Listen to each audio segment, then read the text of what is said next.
शुरू हो गया। प्यारे साथियों नमस्कार, स्वागत, आभार, अभिनंदन, प्रणाम आप सभी को हमारे इस प्यारे से ऑनलाइन लर्निंग प्लेटफॉर्म विद्याकुल पर। गुड मॉर्निंग, शुभ प्रभात। जल्दी जल्दी जुड़ जाइए फटाफट, फिर हम लोग आज की क्लास को स्टार्ट करें। गुड मॉर्निंग, शुभ प्रभात, कैसे हैं आप सभी? Good morning, good morning, good morning, कैसे हैं आप सभी? Good morning, good morning, good morning, good morning बाबू, कैसे हो सब लोग? Good morning, good morning Vishal, good morning Hardik, good morning Khushi, good morning Anjali, good morning Shobha, good morning Khushi, good morning Hema, good morning Hrithik, good morning, good morning Suhani, good morning आप सभी साथियों को। कैसे हैं आप सभी? जल्दी जल्दी जुड़ जाइए आज की एक प्यारी सी क्लास में। फिर हम लोग आज के टॉपिक को स्टार्ट करेंगे बहुत जल्दी से। हुंकार 2025 में आप सभी साथी का स्वागत है। बहुत ही प्यारा सा एक डेरिवेशन आज लेकर के आया हूं। बार चुंबक एक समतुल्य सोलेनाइड के रूप में, बार चुंबक एक परिनालिका के रूप में। तो इसको जो है आपको सॉल्व करना है डेरिवेशन। तो कॉपी पेन निकाल लीजिए, साथ साथ सॉल्व करेंगे, सारी चीज़ों को लिखते हुए चलेंगे, सारी चीज़ों को काम करते हुए चलेंगे। तो साथ साथ कॉपी पेन सभी साथी अपने साथ रखेंगे। कोई बच्चा ऐसा नहीं है जो कॉपी पेन अपने साथ ना रखे, सिर्फ देखता रहे, बातचीत करता रहे, ऐसा कोई लड़का नहीं होना चाहिए। ठीक है? तो सारे जितने भी भाई बहन हैं हमारे, सारे कॉपी पेन अपने साथ रखो। ठीक है? तो आज एक डेरिवेशन को समझेंगे, जानेंगे कैसे एक बार चुंबक, बार मैग्नेट जो होता है एक सोलेनॉइड के रूप में, परिनालिका के रूप में कैसे व्यवहार करता है। सारी चीजें बताऊंगा, डिटेल में बताऊंगा, एक एक चीज बताऊंगा, लेकिन ध्यान से सारी चीजों को सुनना है, समझते हुए चलना है। ठीक है? डिलीवरी जो है दिए गए नंबर पर स्टार्ट हो चुकी है प्यारे बच्चों। कॉल करके आप हैंड रिटन नोट्स ऑर्डर कर सकते हैं अच्छी क्वालिटी की, सारे सब्जेक्ट की। तो प्यारे बच्चों अब जो है हम लोग स्टार्ट कर रहे हैं अपना फिजिक्स में आज का टॉपिक। और आज का टॉपिक है बार चुंबक एक समतुल्य। समतुल्य मीन्स होता है जिसके बराबर, जिसके जैसा। तो बार चुंबक किसके जैसा काम करता है? सोलेनॉइड के रूप में। सोलेनॉइड को हिंदी में कहते हैं परिनालिका। और कल मैं आपको बता दूं, कल मैं YouTube पर भी परिनालिका पढ़ा चुका हूं। नहीं देखा है तो जाके देख लीजिएगा। अगर ऐप पे नहीं पढ़े हो तो ऐप पे बच्चे जो नहीं पढ़े हैं, जो पढ़े भी हैं, उनके लिए भी YouTube पर सारा कुछ रिवीजन कल करा दिया था। तो कल शाम की 8 बजे वाली क्लास में सब कुछ रिवीजन करा दिया है। परिनालिका कैसे करते हैं, कैसे नहीं है, सब चीज़ करा दिया है। ठीक है? तो परिनालिका कैसे होती है वो सब कुछ बताऊंगा, सब कुछ डिटेल से सारी चीज़ें बताऊंगा। परेशान होने की कोई बात नहीं है, सब कुछ एक प्यारा सा डेरिवेशन लेकर के आया हूँ आपके लिए। चलिए स्टार्ट करते हैं फिर। आज समझेंगे तो यही, बार चुंबक एक समतुल्य सोलेनाइड के रूप में। हेडिंग डाल लीजिए सभी साथी। तो सभी साथी कॉपी में हेडिंग डाल लीजिए, हेडिंग डाल लीजिए सभी साथी पहले तो। अच्छा था यूट्यूब क्लास, बहुत अच्छा था। बहुत बढ़िया गुरु यार, बहुत बढ़िया, बहुत बढ़िया। तो अच्छे से मेहनत करते रहिए, हम लोग तो अच्छे से खूब सारा मेहनत करते हैं आप सभी के लिए। कल सारा दिन लगा उस पीपीटी को बनाने के लिए, काफ़ी मेहनत लगती है चीज़ों को डिज़ाइन करने के लिए। ठीक है? वो फोटोज़ जितनी भी कल की क्लास में जितनी मैंने फ़ोटोज़ लगाई थी रात में 8 बजे जो क्लास थी, वो सारी फ़ोटोज़ एनसीईआरटी की बुक से थे। सब एनसीईआरटी की बुक से थी। ठीक है? कोई भी फ़ोटोज़ मैंने बाहर से नहीं ली थी, सारा एनसीईआरटी बुक से फ़ोटोज़ थी। ठीक है? तो बढ़िया चल रहा है, सब कुछ ठीक चल रहा है। आप सभी देखा करो ध्यान से, सारी चीज़ों को समझा करो, रिवीजन किया करो। ठीक है? रिवीजन करके उसे कॉपी में नोट भी किया करो, ताकि उसका डेरिवेशन रिवीजन हो जाए। है ना? डेरिवेशन जो है ना, हम लोग अक्सर क्या करते हैं, डेरिवेशन में हम लोग भूल जाते हैं। आज पढ़ोगे, आज पढ़े हो, आज ध्यान था। कई सारे बच्चे मुझे लिखते रहते हैं कि सर आज तो पढ़ लिया है सर, आप पढ़ाते हैं तो ध्यान में सब कुछ समझ आ जाता है, लेकिन बाद में हम भूल जाते हैं, कल हम परसों भूल जाते हैं उसे। तो ज़रूरत किस चीज़ की है? ये ऐसा इसलिए हो रहा है क्योंकि आपने पिछले साल 11 में अच्छे से डेरिवेशन नहीं पढ़े। 11 में डेरिवेशन पढ़े तो उन्हें रिवीजन नहीं करा, 11 के डेरिवेशन भी भूल गए हो इसलिए। है ना? तो ऐसा इसीलिए हो रहा है क्योंकि आप भूल जा रहे हो चीज़ों को, क्योंकि आपके दिमाग को उस चीज़ की आदत नहीं है। जब हमारे दिमाग को किसी चीज़ की आदत होती है ना, तो फिर वो दिमाग याद रखता है उन चीज़ों को। लेकिन अगर आदत नहीं है तो आदत क्या करनी पड़ेगी? बनानी पड़ेगी। और आदत बनेगी कैसे? आदत ऐसे बनेगी जैसे मैं आज पढ़ाऊँ, सुबह पढ़ाऊँ, और मुझे लग रहा है कि मैं शाम तक इस चीज़ को भूल जाऊँगा, तो रात में सोने से पहले मैं एक नज़र मार लूँ, एक नज़र कॉपी खोलूँ और मार लूँ। आलस ना करूँ कि सोने जा रहा हूँ तो यार कौन खोले कॉपी, जाने दो, सो जाओ। एक विद्यार्थी के जीवन में आलस कभी नहीं होनी चाहिए। ठीक है? एक संस्कृत का शब्द सुने हो, आलस्य कुतो विद्या। आलस्य कुतो विद्या। आलसी को विद्या कहाँ, आलसी को विद्या नहीं मिल सकती। ठीक है ना? तो याद रखिए, आलस नहीं करना है सोते समय। अगर आपको सुबह लगता है कि सुबह की पढ़ी चीज़ें रात में भूली जा रही है, तो सोते समय बस एक बार कॉपी खोल के देख लेना है, स्टेप देख लेना है। तो ऐसे आपके दिमाग की एक्सरसाइज होती रहेगी, चीज़ें याद रहेंगी। ठीक है? आपको सॉल्व नहीं करने बैठ जाना है, सोते समय बस एक बार देख लेना है। बात समझ में आ रही है ना? ये सब चीजें आपके लिए आपको मजबूत करेंगी, आपके कंटेंट को मजबूत करेंगे। अच्छा यूट्यूब का पीडीएफ नहीं अपलोड हुआ है, मैं करा दूंगा, मैं अभी करा दूंगा, टीम से बात करके मैं करा दूंगा, परेशान नहीं हो, ठीक है? करा दूंगा करा दूंगा करा दूंगा, ठीक है? मैंने भेज दिया था कल रात में, शायद टीम वाले सब सो गए, अब जानते ही हैं काफी रात हो गई थी, 9:30 बज गया था रात में। करा देंगे, परेशान नहीं हो। तो बार चुंबक एक समतुल्य सोलेनॉइड के रूप में कैसे व्यवहार करता है, इसको थोड़ा सा समझते हैं। ध्यान से सुनिएगा मेरी बात तो आप समझ पाओगे। देखिए बार मैग्नेट क्या होता है, इस तरीके का एक चुंबक होता है, ठीक है? बार मैग्नेट इसको कहते हैं, बार मैग्नेट। क्या कहते हैं? Bar magnet.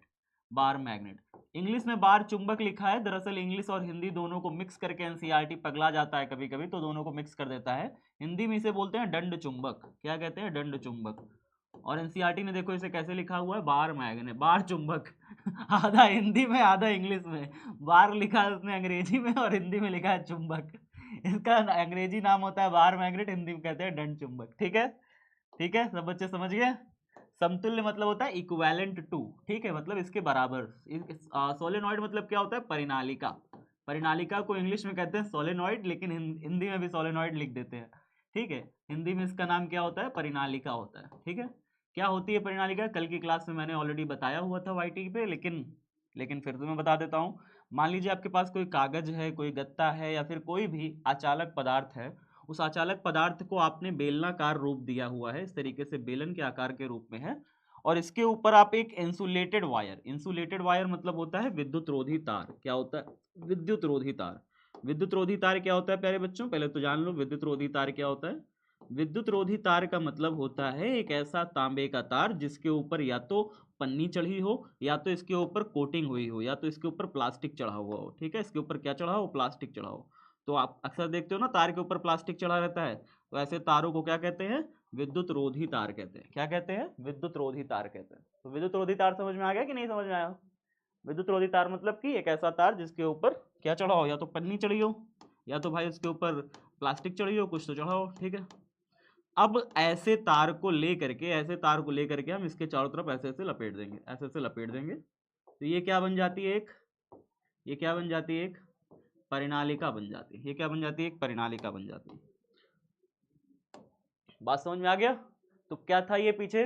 पीछे या तो तुम लकड़ी का मत लेना, उसे इसके पीछे कागज का ले लेते हैं, कागज का ले लेते हैं, या फिर हम लोग इसके पीछे दफ्ती का बना हुआ ले लेते हैं, ठीक है? दफ्ती का बना हुआ ले लेते हैं। तो कोई कोई भी चीज का इसका बना हुआ एक बेलनाकार आकृति का आप बना लीजिए, और फिर उसके ऊपर तार ऐसे ऐसे लपेट दीजिए, ठीक है? कई कई जगह चीनी मिट्टी का भी होता है, चीनी मिट्टी का भी होता है, ठीक है? मेरे पास रखा हुआ है, मैं अभी आपको कभी दिखाऊंगा, ठीक है? मेरे पास ये रखा हुआ है, लैब में रखा हुआ है, मैं कभी आपको दिखाऊंगा। तो फिलहाल अभी ये जान लीजिए कि यहाँ पे चीनी मिट्टी का कुछ बना हो रखा होता है, और उसके ऊपर तांबे के खूब सारे ऐसे तार लपटे होते हैं पास पास पास पास, ठीक है? ये सोलेनॉइड की तरह व्यवहार करता है, इसे इंग्लिश में सोलेनॉइड, हिंदी में परिनालिका कहते हैं, ठीक है? चलिए इसका केंद्र पर जो चुंबकीय क्षेत्र की तीव्रता होती है वो सब मैं आपको बता चुका हूँ। केंद्र पर जो इसके चुंबकीय क्षेत्र की तीव्रता होती है वो सारी चीजें मैंने आपको बता दी है कि केंद्र पर चुंबकीय क्षेत्र की तीव्रता कितनी होती है। केंद्र पर इसके चुंबकीय क्षेत्र की तीव्रता कितनी होती है? इसके केंद्र पर जो चुंबकीय क्षेत्र की तीव्रता होती है V बराबर mu naught into small N I, mu naught into small N I होती है। और कैसी होती है? एक समान होती है। कैसी होती है? एक समान चुंबकीय क्षेत्र होता है, एक समान चुंबकीय क्षेत्र होता है। ये सारी चीजें हम जान चुके हैं। साथ ही साथ हमने ये भी चीजें इसमें जान ली है, ये भी चीजें जान ली है। इसके अलावा इतने तो जानी है, इसके अलावा क्या जाना है? इसके अलावा हमने जाना है कि यहाँ पे ना परिनालिका में जब आप इसको कनेक्ट कर देते हो तार को, और तार में धारा प्रवाहित कर देते हो, क्या प्रवाहित कर देते हो? तार में धारा प्रवाहित कर देते हो, विद्युत धारा प्रवाहित कर देते हो। कैसे करोगे? इसका एक सिरा तार का बैटरी के प्लस टर्मिनल से जोड़ दो, दूसरा सिरा बैटरी के माइनस टर्मिनल से जोड़ दो, ऐसे करके, ठीक है? इसमें करंट बहने लगेगा। और क्या है? करंट बहाने का कैसे आसान तो है करंट बहाना भाई, एक सिरा बैटरी के प्लस से जोड़ दो, एक सिरा माइनस से जोड़ दो, इसमें करंट बहने लगेगी, करंट बहने लगेगी। अच्छा, अगर करंट बहने लग जाए इसमें परिनालिका में, करंट बहने लग जाए परिनालिका में, तो क्या करना है हमें क्या करना है? करंट बहने लग जाए तो देखिए, अगर करंट इस तरीके से बह रही है, ध्यान से सुनिए, देखिए अगर तार इसमें इस तरीके से है, इस तरीके से है, तो मेरा अंगूठा की दिशा देखिए किधर है, अंगूठा की दिशा देखिए किधर है। अगर धारा इधर से इधर बह रही है, धारा इधर से इधर बह रही है, मतलब ऐसे आ रही है फिर ऐसे जा रही है, ऐसे आ रही है फिर ऐसे जा रही है, तो फिर यहाँ पर जो मेरा अंगूठा शो कर रहा है, अंगूठा मेरा इधर शो कर रहा है। मतलब यहाँ पर ना बल रेखाएं जो होंगी कुछ इस प्रकार से होंगी, बल रेखाएं यहाँ पे कैसी होंगी? यहाँ पर जो बल रेखाएं होंगी कुछ इस प्रकार से ऐसे जा रही होंगी, ऐसे जा रही होंगी, ठीक है? बल रेखाएं यहाँ पे ऐसे जा रही होंगी, ऐसे जा रही होंगी, बल रेखा यहाँ पे कैसी होंगी, इस प्रकार से ऐसे जा रही होंगी, ठीक है। बल रेखा यहाँ पे कुछ इस प्रकार से ऐसे जा रही है। बात समझ पाए कि नहीं समझ पाया, जल्दी बताओ, समझ पाया कि नहीं समझ पाया? हाँ, तो यहाँ पे बल रेखाएं इधर से ऐसे जा रही होंगी, इधर से ऐसे जा रही होंगी, और इधर से ऐसे क्या हो रही होंगी, इधर से ऐसे जा रही होंगी, और इधर से ऐसे निकल रही होंगी बाहर, इधर से ऐसे निकल रही होंगी। क्यों? क्योंकि ऐसे धारा ऐसे आ रही है, धारा ऐसे आ रही है, तो अंगूठा मेरा देखो किधर शो कर रहा है, अंगूठा इधर शो कर रहा है, यानी सारी बल रेखाएं इधर से इधर जा रही हैं। अब इधर से निकल रही हैं, तो ये वाला हिस्सा कैसे व्यवहार करता है, नॉर्थ पोल की तरह व्यवहार करता है, और ये वाला हिस्सा कैसे व्यवहार करता है, साउथ पोल की तरह व्यवहार करता है, ठीक है, साउथ पोल की तरह व्यवहार करता है। और ये जो बल रेखाएं हैं बाहर जो है ना, बाहर ऐसे जा करके नॉर्थ पोल से निकल के वापस से साउथ पोल में प्रवेश कर जाती है। ये बल रेखाएं नॉर्थ पोल से वापस से निकल के कहाँ प्रवेश कर जाती है, साउथ पोल में प्रवेश कर जाती है। इस तरीके से ये बल रेखाएं व्यवहार करती हैं प्यारे बच्चों, इस तरीके से ये बल रेखाएं से व्यवहार करती हैं। तो क्या आप समझ पाए कैसे हो रहा है? हमारा बार परिनालिका किस तरीके से व्यवहार करती है, परिनालिका होती क्या है, परिनालिका में कैसे करंट बहती है, परिनालिका में चुंबकीय क्षेत्र कैसे बनता है, बल रेखाएं कैसे चलती है परिनालिका में, परिनालिका में बल रेखाएं, बल रेखा क्या होती है, कल बताया था ना, कल की क्लास में बल रेखा पढ़ाया था। बल रेखा एक प्रकार की काल्पनिक रेखा होती है जो किसी चुंबक के चारों तरफ पाई जाती है ना। तो यहाँ पे हमने देखा कि जो बल रेखा होती है परिनालिका में वो कुछ इस प्रकार से व्यवहार करती है कि नॉर्थ पोल से निकलती है और साउथ पोल में वापस से ऐसे प्रवेश कर जाती है। इस प्रकार से यहाँ पे भी एक बंद लूप का निर्माण होता है, बंद लूप बनती है, ठीक है। गुड मॉर्निंग विवेक, गुड मॉर्निंग, कैसे हो बाबू? हाँ, ठीक है, चलिए, तो इतनी बात हम चीज़ों को समझ पाए हैं। अच्छा, बार मैग्नेट में कैसे होता है? बार मैग्नेट में भी बिल्कुल सेम प्रोसेस है। बार मैग्नेट कैसे, मतलब दंड चुंबक अगर इस तरीके से रखा होता है, दंड चुंबक याद होगा, मैंने पिछले कुछ दिन कल या परसों मैंने एक एनिमेशन दिखाया था जिसमें मैंने इस तरीके से एक मैग्नेट लिया था और इसके ऊपर कागज रखा था और छिड़काव किया था छोटे छोटे छोटे छोटे उसके लोहे के छीलन को, तो लोहे के छीलन ऐसे फैल गए थे, तो वहां पे जो मैग्नेट इस्तेमाल हुआ था ना, वहां पे जो मैग्नेट इस्तेमाल हुआ था सीधा सीधा, वो बार मैग्नेट था, उसको कहते हैं दंड चुंबक। आपने देखा था ना दंड चुंबक किस तरीके से था, सीधा सीधा चुंबक था, उसी को कहते हैं दंड चुंबक। दंड चुंबक वही होता है, ठीक है, जो सीधा सीधा चुंबक हो वही है दंड चुंबक, ठीक है। तो इतना जान लो बार मैग्नेट क्या होता है, ठीक। तो बार मैग्नेट में हमारे पास एक सिरा क्या होता है, नॉर्थ पोल होता है, एक सिरा साउथ पोल होता है। सिंपल इसका स्ट्रक्चर है, आपने देखा था उस दिन कि इसके ऊपर अगर छिड़काव करेंगे लोहे के छीलनों का, लोहे के टुकड़ों का, पीसों का, तो फिर यहाँ पे क्या होगा, लोहे के चूरन इसके ऊपर ऐसे ऐसे व्यवस्थित हो जाते हैं। नॉर्थ पोल से इसमें बल रेखा निकलती है, साउथ पोल में प्रवेश कर जाती है, इसका तो सिंपल फंडा है, नॉर्थ पोल से निकलेगी साउथ पोल में प्रवेश कर जाएगी, ठीक है। नॉर्थ पोल से बल रेखा निकली, साउथ में प्रवेश कर गई, इस तरीके से, ठीक, इस तरीके से। समझ गए कि नहीं समझ गए, जल्दी बताओ। नॉर्थ से बल रेखा निकली, साउथ में प्रवेश कर गई, क्या दिक्कत है इसमें? तो जो हमारा बार मैग्नेट होता है, दंड चुंबक होता है, और जो परिनालिका होता है, दोनों एक जैसे ही व्यवहार करते हैं, दोनों एक जैसे ही क्या करते हैं, व्यवहार करते हैं। कैसे व्यवहार करेंगे सर? अगर दोनों को मुक्त रूप से इसको लटका देना, इसको मुक्त रूप से ऐसे लटका दें, आप याद करो पिछले कुछ दिन पहले मैंने आपको एक चीज बताया था कि अगर इस चुंबक को हम मुक्त रूप से ऐसे लटका दें, बस ऐसे फ्री रूप में ऐसे लटका दें, ऐसे करके ऐसे लटका दें, एक धागे से बांध के, एक धागे से बांध करके अगर हम इस चुंबक को लटका दें, तो ये चुंबक हमेशा किस दिशा में ठहरेगा? अगर मैं इसको घुमा के छोड़ दूं तो, घुमा के अगर मैं इसको छोड़ दूं तो ये चुंबक किस दिशा में ठहरेगा? बताओ जरा से, बता सकते हो? ये चुंबक ठहरेगा हमेशा उत्तर दक्षिण दिशा में। किधर ठहरेगा? हमेशा उत्तर दक्षिण दिशा में ठहरता है, हमेशा उत्तर दक्षिण दिशा में। उत्तर दक्षिण मतलब क्या होता है कि जो पृथ्वी का उत्तर दक्षिण दिशा है, पृथ्वी का उत्तर दक्षिण दिशा, तो पृथ्वी का उत्तर दक्षिण दिशा में जाके ठहरेगा। आप चार दिशा जानते हो ना, पूरब पश्चिम उत्तर दक्षिण। पृथ्वी पे जब खड़े होते हो तो आप कहते हो पूरब इधर है, पश्चिम इधर, उत्तर इधर, दक्षिण इधर, कहते हो ना। तो ये जो चुंबक है, अगर इसको मुक्त रूप से इसे लटका के छोड़ दोगे या घुमा के छोड़ दोगे, तो ये हमेशा किधर ठहरेगा जाके? हमेशा किधर जाके रुक जाएगा? उत्तर दक्षिण दिशा में जाके हमेशा रुक जाएगा, हमेशा रुक जाएगा। और ऐसा होता किस वजह से है? ऐसा होता है किस वजह से? पृथ्वी के चुंबक के कारण।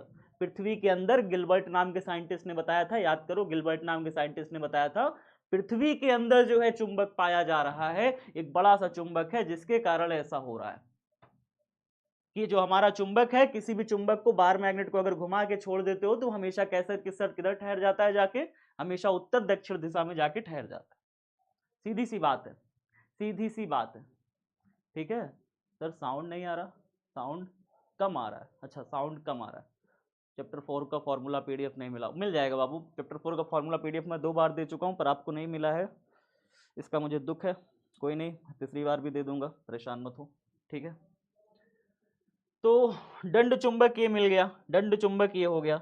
दंड चुंबक इस तरीके से अगर हम लटकाएंगे तो हमेशा पृथ्वी के उत्तर दक्षिण दिशा में ठहरता है। उसी प्रकार से अगर आप किसी परिनालिका को लटकाते हो ना मुक्त रूप से, एक परिनालिका है उसको लटकाते हो मुक्त रूप से, परिनालिका को मुक्त रूप से लटकाते हो भैया, और इसमें धारा प्रवाहित कर देते हो, धर के धारा भी प्रवाहित कर देते हो, तो आपको पता है परिनालिका भी हमेशा उत्तर दक्षिण दिशा में ठहर जाती है जाके, परिनालिका भी हमेशा पृथ्वी के उत्तर दक्षिण दिशा में ठहर जाती है। इसकी तो खूबसूरती है। अगर हम चुंबक को घुमाकर छोड़ते हैं तो चुंबक हमेशा किस दिशा में ठहर जाता है? उत्तर दक्षिण दिशा में ठहरता है। उसी प्रकार से परिनालिका जो है ना हमारी, जिसमें धारा बह रही है, उसको भी अगर हम घुमा के छोड़ देते हैं ना, घुमा कैसे लटका कैसे छोड़ देते हैं, तो वो भी हमेशा उत्तर दक्षिण दिशा में ठहर जाती है जाके। याद होगा मैंने चीन के राजा की कहानी सुनाई थी, उसने इस बात का फायदा उठा लिया था कि अगर चुंबक हमेशा सिर्फ दक्षिण उत्तर दिशा में ठहर रहा है, तो उसने एक मूर्ति खड़ी कर दी सामने और कहा कि लो, अब मूर्ति दक्षिण दिशा की तरफ पॉइंट कर रही है, सीधा इसी दिशा में चलना है, रथ हाके जाओ सीधा इसी दिशा में, बस काटते जाओ दुश्मनों को इसी दिशा में। ठीक है, तो बस उसने इस चीज का फायदा उठाया था। और जब आते थे, क्या आते थे, जब आते थे बहुत ज्यादा धुंध छा जाती थी, कोहरा छा जाता था, कोई दिखता भी नहीं था, तो उसी का फायदा उठा के बस सीधा मारे जाता था। तो ये डायग्राम बना लोगे, दोनों डायग्राम बन जाएगा दोनों? पहले ही बताओ, क्या दोनों डायग्राम में बन जाएंगे? बाद में बना लेना, पहले कुछ लिख देते हैं, पहले कुछ लिखना स्टार्ट करते हैं ना। लिखना स्टार्ट किया जाए, जल्दी बताओ। तो इस चीजों को, जितनी बातें अभी मैंने बताई हैं, इनको थोड़ा सा लिख लिया जाए, ठीक है? देखो थोड़ा लिखा जाए, क्या लिखा जाए? कहाँ गया जी? देखो, यदि किसी धारावाही परिनालिका को स्वतंत्रता पूर्वक लटकाएं, धारावाही यानी धारा बहने वाली, जिसमें धारा बह रही है। अगर धारा नहीं बहेगी, परिनालिका को ऐसे ही लटका दिए, झूठा है, और सोचे कि घुमा के उत्तर दक्षिण दिशा में ठहर जाएगी, नहीं ठहरेगी। ठीक है, परिनालिका तभी ठहरेगी उत्तर दक्षिण दिशा में जब उसमें धारा बहेगी, तभी वो चुंबक की तरह व्यवहार करेगी, नहीं तो चुंबक की तरह व्यवहार नहीं करेगी वो। ठीक है, वो तो बस तार लपेट दियो, झूठ है बस, वो चुंबक थोड़ी ना बन जाएगा। चुंबक तब बनता है जब उसमें तार लपेटने के साथ साथ तार में धारा भी बहाओ। ठीक है, तो क्या लिखेंगे? यदि किसी धारावाही परिनालिका को स्वतंत्रता पूर्वक लटकाया जाए, स्वतंत्रता पूर्वक लटकाते हैं, स्वतंत्रता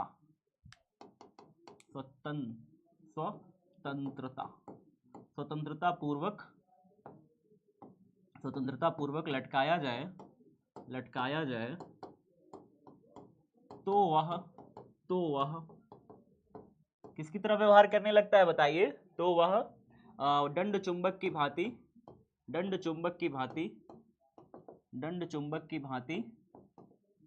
सदैव उत्तर दक्षिण दिशा में ठहरता है, उत्तर दक्षिण दिशा में ठहरती है, लड़की है ना परिनालिका, ठहरती है। ठीक है, ठहरती है। यदि किसी धारावाही परिनालिका को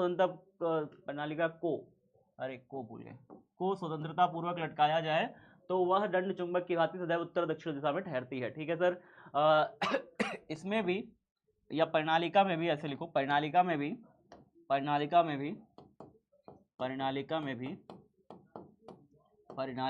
भी दंड चुंबक की भांति दो ध्रुव बनते हैं, दंड चुंबक की भांति दो ध्रुव क्रमशः उत्तर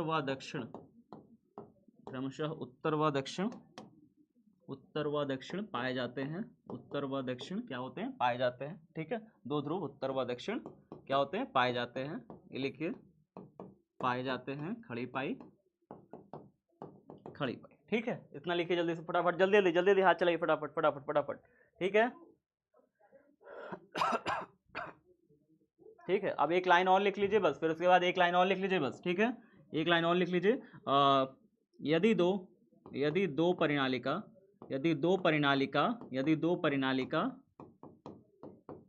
को परस्पर निकट लाया जाए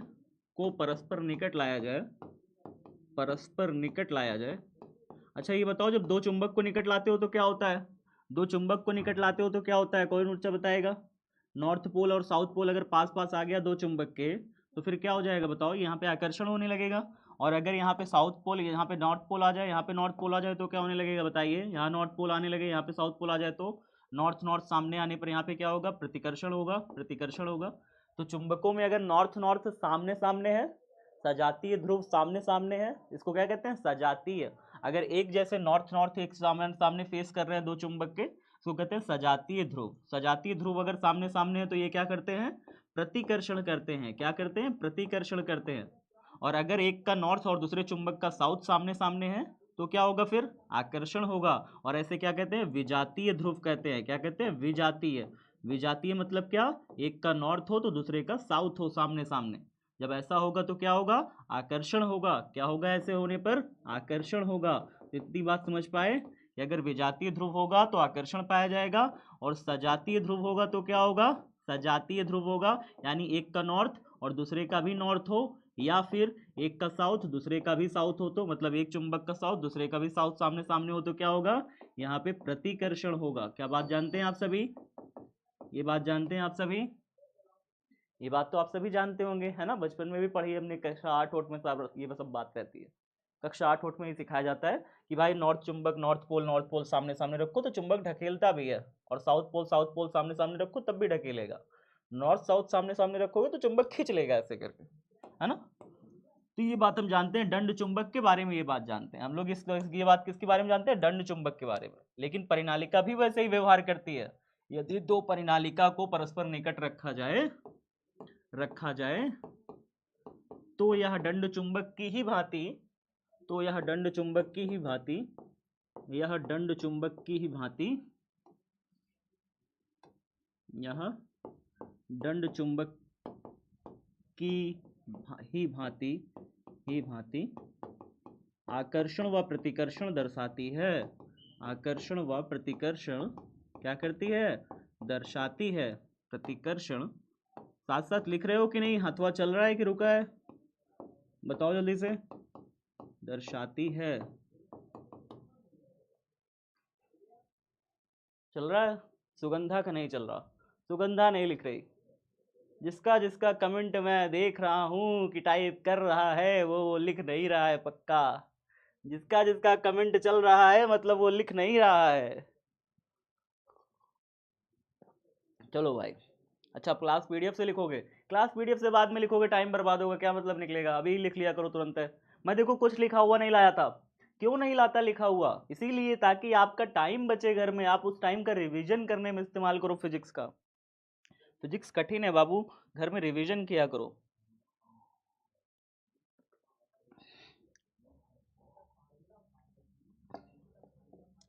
ठीक है, हो गया? हो गया, चलो बहुत बढ़िया। तो यहाँ पे हमने इतनी चीजें जान ली। अब हम थोड़ा सा डेरिवेशन इसका करते हैं कि भाई कैसे परिनालिका जो है इसकी तरह व्यवहार करती है, समझेंगे, चीजों को जानेंगे। ठीक है, तो पहले यहाँ पे एक डायग्राम बनाएंगे, उस डायग्राम को थोड़ा सा समझेंगे और फिर उसके बाद बाकी सारी चीजों को हम जानेंगे। तो पहले एक डायग्राम हो जाए अच्छा सा, यहाँ पे एक डायग्राम बढ़िया से बनाएंगे। ठीक है,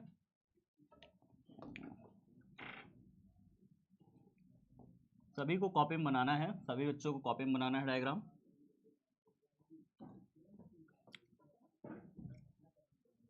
हाँ, तो ये हमने क्या बना लिया? ये परिनालिका बना ली। क्या बना लिया? ये परिनालिका बना लिया। ठीक है, ये पूरा परिनालिका है, इसमें तार और सब लपटा है। ये परेशान मत होना, तार कहाँ है? तार लपटा है। ठीक है, चलिए सर, अब इसको हम दो हिस्सों में बांट रहे हैं। एक मध्य बिंदु ऐसे करके, एक सेंटर पॉइंट से इसको पहले बांट दें, सेंटर पॉइंट से पूरा पहले बांट दें। ठीक, और एक हम बीचों बीच से इसको हम काटेंगे, बीचों बीच से काटेंगे ताकि हम मध्य बिंदु ज्ञात कर सके परिनालिका का। मध्य बिंदु सेंटर से ऐसे निकाल सकें। ठीक है, ये बिल्कुल बीचों बीच से परिनालिका को काट दिया। ये परिनालिका का हो गया मध्य बिंदु। इसको नाम दे दो आप, चाहे ओ नाम दे दो। इसको क्या नाम दे दो आप? ओ नाम दे दो। ठीक है, ओ नाम दे दो, ओ नाम दे दो। ये परिनालिका का केंद्र है। परिनालिका का क्या है? केंद्र है। तो परिनालिका का केंद्र पहले आपको निकाल लेना है, फिर उसके बाद परिनालिका की आधी दूरी। वास्तव में हम क्या करना चाह रहे हैं मैं आपको बता रहा हूँ, पहले ध्यान से सुन लो। आधी दूरी इसकी एल मान लेते हैं और परिनालिका की आधी दूरी एल मान लेते हैं। तो इस तरीके से परिनालिका की पूरी लंबाई कितनी हो जाएगी बताइए? परिनालिका की पूरी लंबाई कितनी हो जाएगी बताइए? अल्पेश बताओ जल्दी से। 2L हो जाएगी। Very good. ठीक है, तो परिनालिका की पूरी लंबाई हो जाएगी 2L। जल्दी से इसका स्क्रीनशॉट लो बाबू, आगे बढ़ो ताकि हम आगे बढ़ पाए। कुछ बच्चे बैक बैक कर रहे हैं ना अभी भी, तो जल्दी से इसका स्क्रीनशॉट लो, बहुत जल्दी लो, बहुत जल्दी। 1 2 3 इसका स्क्रीनशॉट लो जल्दी से, 1 2 3। अगर आप नहीं लिख पाओगे तो मैं आगे बढ़ जाऊंगा, इतने तो जान लो, स्पीड बढ़ाओ इसलिए। 1 2 3 हो गया, 1 2 3। चलो अब देखो यहाँ पे ध्यान से समझो, एक परिनालिका लगी हुई है, परिनालिका के सेंटर पर हमने परिनालिका को दो हिस्सों में बांट लिया, ठीक है। रिपीट कर रहा हूँ फिर से, देखो इसकी आधी दूरी को एल माना, आधी दूरी को एल माना, ठीक है। हमें क्या ज्ञात करना है ना, परिनालिका के केंद्र से यहाँ पर इस पॉइंट पर, इसके अक्ष पर, परिनालिका का ये क्या कहलाता है, परिनालिका का अक्ष कहलाएगा। ये क्या कहलाएगा, परिनालिका का अक्ष कहलाएगा, परिनालिका का अक्ष, परिनालिका का अक्ष। अब इस परिनालिका के अक्ष पर कोई एक बिंदु है, बिंदु P, बिंदु P, जो कि परिनालिका के जो केंद्र है उससे स्मॉल r दूरी पर है। कितनी दूरी पर है परिनालिका के केंद्र से, परिनालिका के केंद्र से कितनी दूरी पर है, स्मॉल r दूरी पर है। उस बिंदु पर मुझे चुंबकीय क्षेत्र की तीव्रता निकालनी है। क्या निकालनी है, उस बिंदु पर चुंबकीय क्षेत्र की तीव्रता निकालनी है। क्या आप ये बात जानते हैं, परिनालिका के केंद्र पर चुंबकीय क्षेत्र की तीव्रता कितनी होती है। यहाँ पर केंद्र पर चुंबकीय क्षेत्र की तीव्रता μ0 Ni होती है। कल भी ये बात निकाली थी YT पर, जब मैंने पढ़ाया था तो ये बात मैंने निकाली थी, μ0 Ni। और अगर यहाँ पे फेरों की संख्या पूरा परिनालिका में कैपिटल N दिया हुआ है और इसकी लंबाई इतना दिया हुआ है, तो हम इसको लिख सकते हैं μ0 Ni, और इसका लंबाई चूंकि 2L यहाँ पे हो जाएगा तो यहाँ पे लिखेंगे 2L। ऐसे ऐसे करके जो भी इसका लंबाई रहे वो नीचे लिखा जाता है बस। अगर इसका लंबाई L लिखे हो तो यहाँ पे नीचे L लिख दोगे, इसका लंबाई अगर 5 लिखे हो तो नीचे 5 लिख दोगे, तो नीचे सिर्फ लंबाई होता है, ठीक है। तो ये फॉर्मूला हमारा बनता है, इसके परिनालिका के केंद्र पर चुंबकीय क्षेत्र की तीव्रता है, केंद्र पर। लेकिन हमें केंद्र पर नहीं ज्ञात करना है, हमें कहाँ निकालना है, इसके अक्ष पर निकालना है। अक्ष पर इसके कोई एक बिंदु है, अक्ष पर इसके कोई एक बिंदु है, इस बिंदु P पर हमें निकालना है चुंबकीय क्षेत्र की तीव्रता परिनालिका के अक्ष पर। क्या सबको बात समझ में आ गई, हमें क्या निकालना चाहते हैं, हम क्या निकालना चाहते हैं, ये सबको समझ में आ गया। इतनी बात समझ में आ गई, हमें क्या जानना है। केंद्र पर हमें पता होता है चुंबकीय क्षेत्र की तीव्रता परिनालिका के, हमें परिनालिका के अक्ष पर चुंबकीय क्षेत्र की तीव्रता ज्ञात करनी, ठीक है। हाँ डायग्राम बनाना है, हाँ डायग्राम तो बनाना है, डायग्राम बहुत जरूरी होता है। जब हम कोई भी डेरिवेशन करें तो उसके लिए डायग्राम बहुत जरूरी होता है। अच्छा मैंने एक बहन से बात करी, मतलब उसने डाउट सेक्शन में भेजा था कि सर ये बताइए कि मेरे जो ऑफलाइन के टीचर है ना, वो कहते हैं कि सर डायग्राम बनाने की कोई ज़रूरत नहीं है, आप बस थ्योरी करते जाओ, थ्योरी करते जाओ, थ्योरी करते जाओ, नंबर मिल जाएगा। ये कौन पढ़ा रहा है ऐसे करोगे कभी नंबर नहीं मिलेगा। पहली बार डेरिवेशन भूल जाओगे। मुझे डेरिवेशन याद रह पाते हैं क्योंकि मुझे डायग्राम रटे हैं, मुझे डायग्राम अच्छे से याद है, इसलिए मुझे डेरिवेशन याद रहता है। अगर मैं डायग्राम ना बनाऊँ ना, मैं डेरिवेशन कर ही ना पाऊँ, मैं खुद ना कर पाऊँ डेरिवेशन अगर मैं डायग्राम ना बनाऊँ तो। डायग्राम से डेरिवेशन याद रखो, ठीक है, तो फिर डायग्राम भी याद रहेगा, डेरिवेशन भी याद रहेगा। ये नहीं कि डेरिवेशन रटे जा रहे हैं, डायग्राम में भूल गया ऐसे नहीं करना है, ठीक है।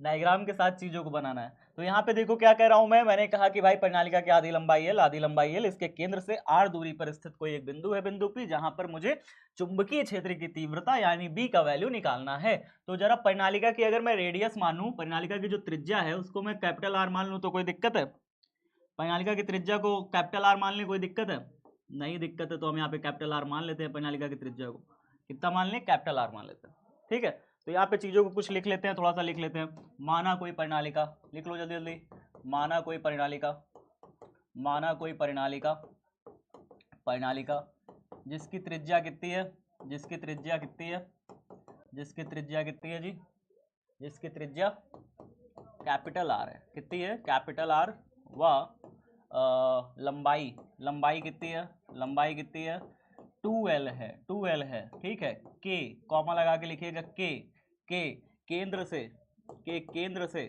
केंद्र से R दूरी पर, स्मॉल r दूरी पर उसके अक्ष पर स्थित, उसके अक्ष पर स्थित, किसके अक्ष पर, परिनालिका के अक्ष पर, उसके अक्ष पर स्थित, अक्ष पर स्थित, अक्ष पर स्थित किसी बिंदु P पर, किसी बिंदु P पर, किसी बिंदु P पर क्या निकालना है हमें, चुंबकीय क्षेत्र की तीव्रता, चुंबकीय क्षेत्र की तीव्रता की गणना करनी है, की तीव्रता की गणना करनी है, तीव्रता की गणना करनी है, की गणना हेतु लिख देना, गणना हेतु, हेतु बस ऐसे करके छोड़ दो, कॉमा लगा के। क्या क्या किया हमने, देखिए परिणालिका, माना कोई परिणालिका जिसकी त्रिज्या कैपिटल आर है, इसकी त्रिज्या हमने कैपिटल आर मान ली, इसकी त्रिज्या हमने क्या मान ली, कैपिटल आर मान ली, लंबाई इसकी 2l मान ली है, एल और एल आधी आधी एल एल मिला के 2l हो गई, ठीक है। इसके केंद्र से r दूरी पर स्थित किसी बिंदु P पर चुंबकीय क्षेत्र की तीव्रता की गणना करनी है। लिख लिए, जल्दी बताओ सर। हैंडराइटिंग नोट्स कितने का, हैंडराइटिंग नोट्स बना लो ना, हैंडराइटिंग नोट्स हाथ से लिखो, बन जाएगी, हाथ से लिखो, हैंडराइटिंग नोट्स तैयार हो जाएगी। कि लिख के नहीं रहे हो, आलसी हो क्या, आलसी हो क्या, लिख क्यों नहीं रहे भाई, हो गया, चलो बहुत बढ़िया, बहुत बढ़िया। तो यहाँ पे हमने इतनी चीजें जान ली, अब हमें क्या करना है, धीरे धीरे चीजों को समझते चलना है, धीरे धीरे चीजों को क्या करते चलता है, समझते चलना है सब कुछ को, ठीक है। तो हमें यहाँ पे क्या करना है, इतनी चीजें जब जान लिए, अब आगे थोड़ा सा ध्यान से देखना, ध्यान से देखना, समझ जाओगे। इसके केंद्र से x दूरी पर, क्या कितनी दूरी पर, x दूरी पर, x दूरी पर कोई एक dx मोटाई की पट्टी ले लेनी है। क्या ले लेनी है, dx मोटाई की पट्टी। कैसे, देखो dx मोटाई की हम एक पट्टी ले लेंगे, ऐसे करके, ऐसे करके एक पट्टी ले लेंगे, ऐसे करके। इस पट्टी की मोटाई कितनी है, इस पट्टी की मोटाई कितनी है, dx, इस पट्टी की मोटाई कितनी है, dx है, इस पट्टी की मोटाई कितनी है, dx, इतना जानो पहले तो, इस पट्टी की मोटाई कितनी है भैया, dx है। dx मोटाई की हमने क्या करी है, इस पे पट्टी ले ली है, dx मोटाई की हमने इस पे पट्टी ले ली है। कितनी दूरी पर, कितनी दूरी पर, इसके केंद्र से x दूरी पर हमने एक dx मोटाई की पट्टी ले ली। क्या ये पट्टी परिणालिका के चारों तरफ है, क्या ये पट्टी परिणालिका के चारों तरफ है, बिल्कुल बिल्कुल बिल्कुल बिल्कुल, चारों तरफ ऐसे dx मोटाई के ऐसे एक पट्टी ले ली है। तो क्या किया, समझ में आया, क्या किया, समझ में आया, हमने परिणालिका के केंद्र से x दूरी पर dx मोटाई की एक पट्टी ली है, ठीक है। तो हम यहाँ पे थोड़ा सा लिख देते हैं, गणना हेतु परिणालिका के केंद्र से, क्या लिखेंगे, परिणालिका के केंद्र से, परिणालिका के केंद्र से, केंद्र से x दूरी पर, x दूरी पर dx मोटाई की, dx मोटाई की, dx मोटाई की पट्टी लेने पर, पट्टी लेने पर, पट्टी क्या है, एक प्रकार का अल्पांश है, ठीक है, पट्टी लेने पर। चलो अब जरा मुझे बताओ, अब जरा थोड़ा सा आप एक बात ध्यान से सोच के बताना, मैं एक पेज नया ले रहा हूँ, आपको उसमें सोच के बताना है सारी चीजें, ठीक है। चलो अब ध्यान से सोच के बताओ एक बात, कि मान लो यहाँ पर एक परिणालिका, मतलब एक तार है, एक तार है, ऐसे गोल गोल घुमा हुआ है, ठीक है। अब इसमें धारा बह रही है आई, कितनी धारा बह रही है, आई धारा बह रही है।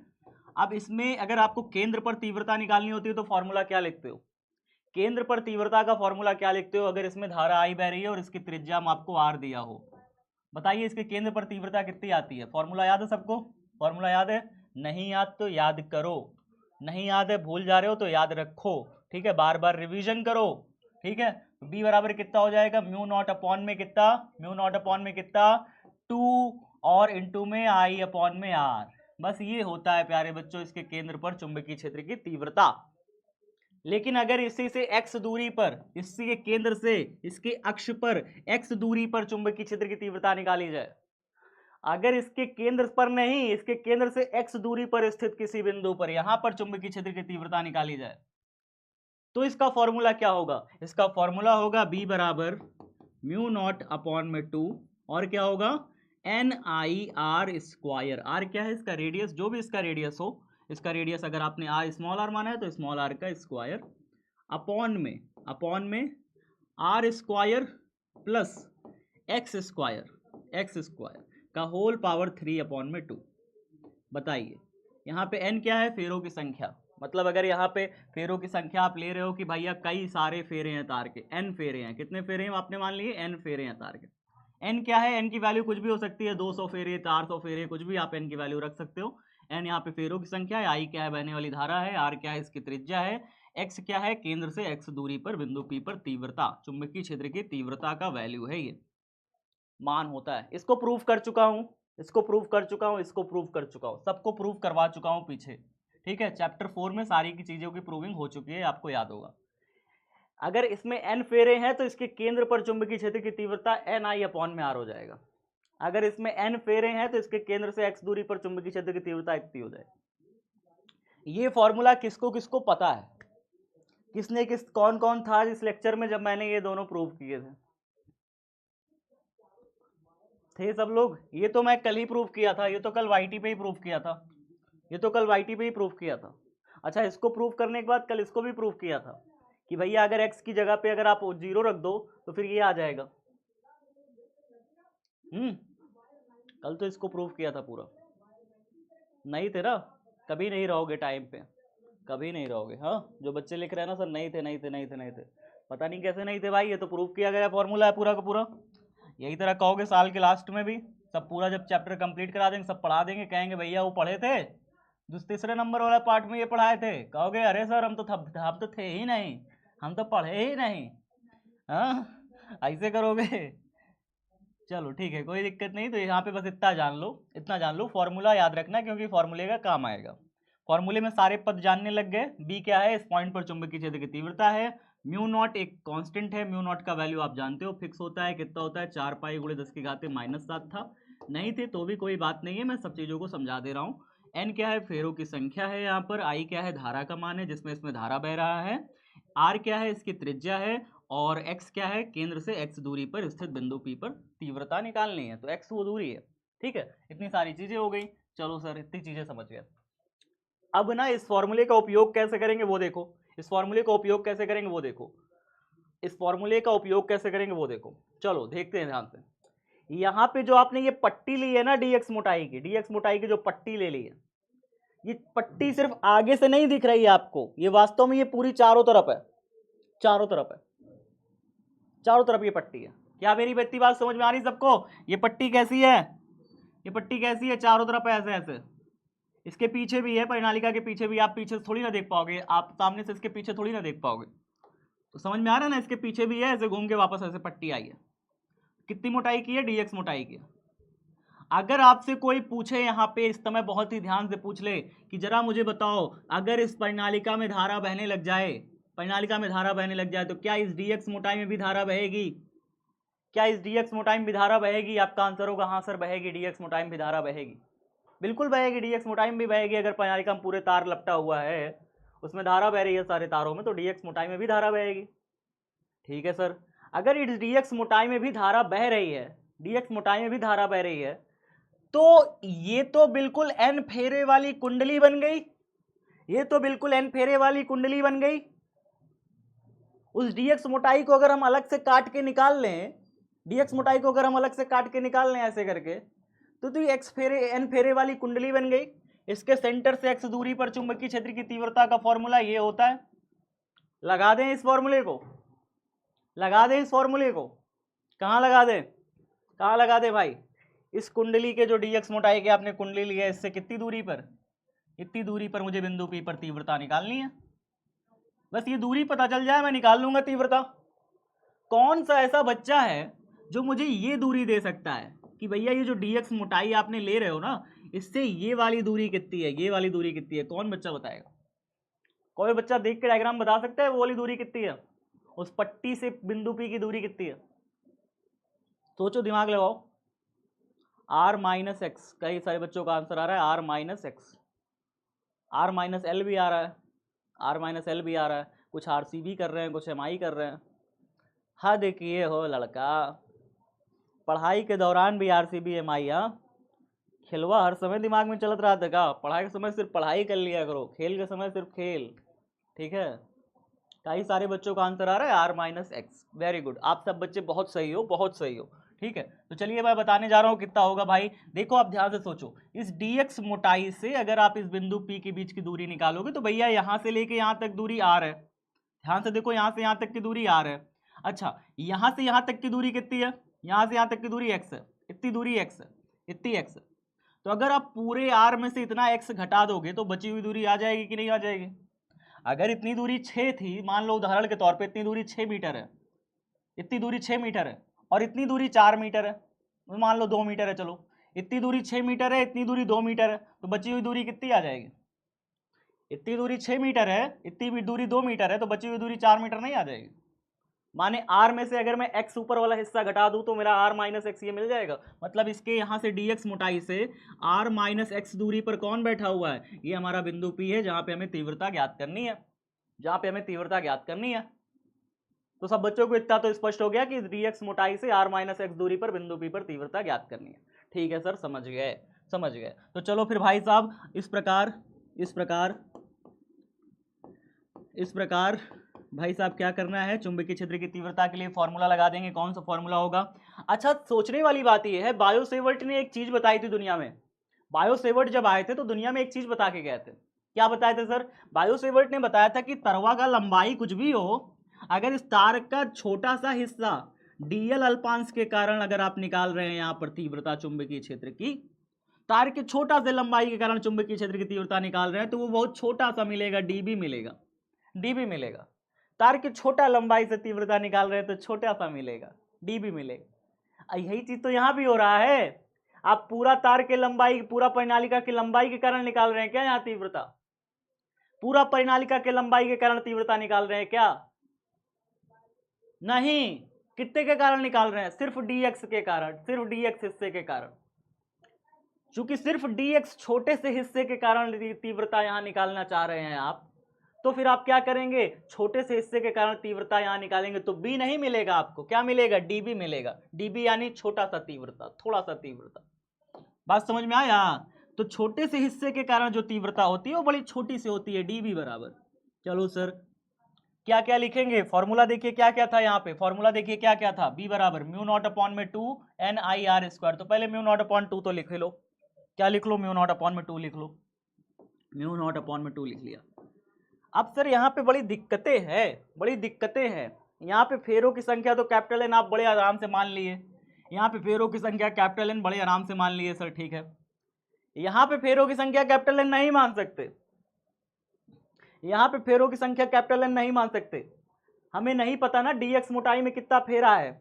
डीएक्स मोटाई जो आपने मान लिया है उसमें कितना तार लपटा हुआ है, कितना फेरा है, हम कैसे जानेंगे भाई? ये डीएक्स मोटाइवा पे कितना तार लपटा है हमको कैसे पता चलेगा? तो हम क्या बोलेंगे, ध्यान से सुनना। यहाँ पे अगर इस परिनालिका का एकांक लंबाई में फेरों का संख्या स्मॉल एन हो, अगर इसकी एकांक लंबाई मतलब 1 सेंटीमीटर लंबाई या 1 मीटर लंबाई में फेरे कितने हो, स्मॉल एन हो, एकांक लंबाई में फेरों की संख्या अगर हम स्मॉल एन मान लें, जरा बताओ इस डीएक्स लंबाई में कितना फेरा हो जाएगा?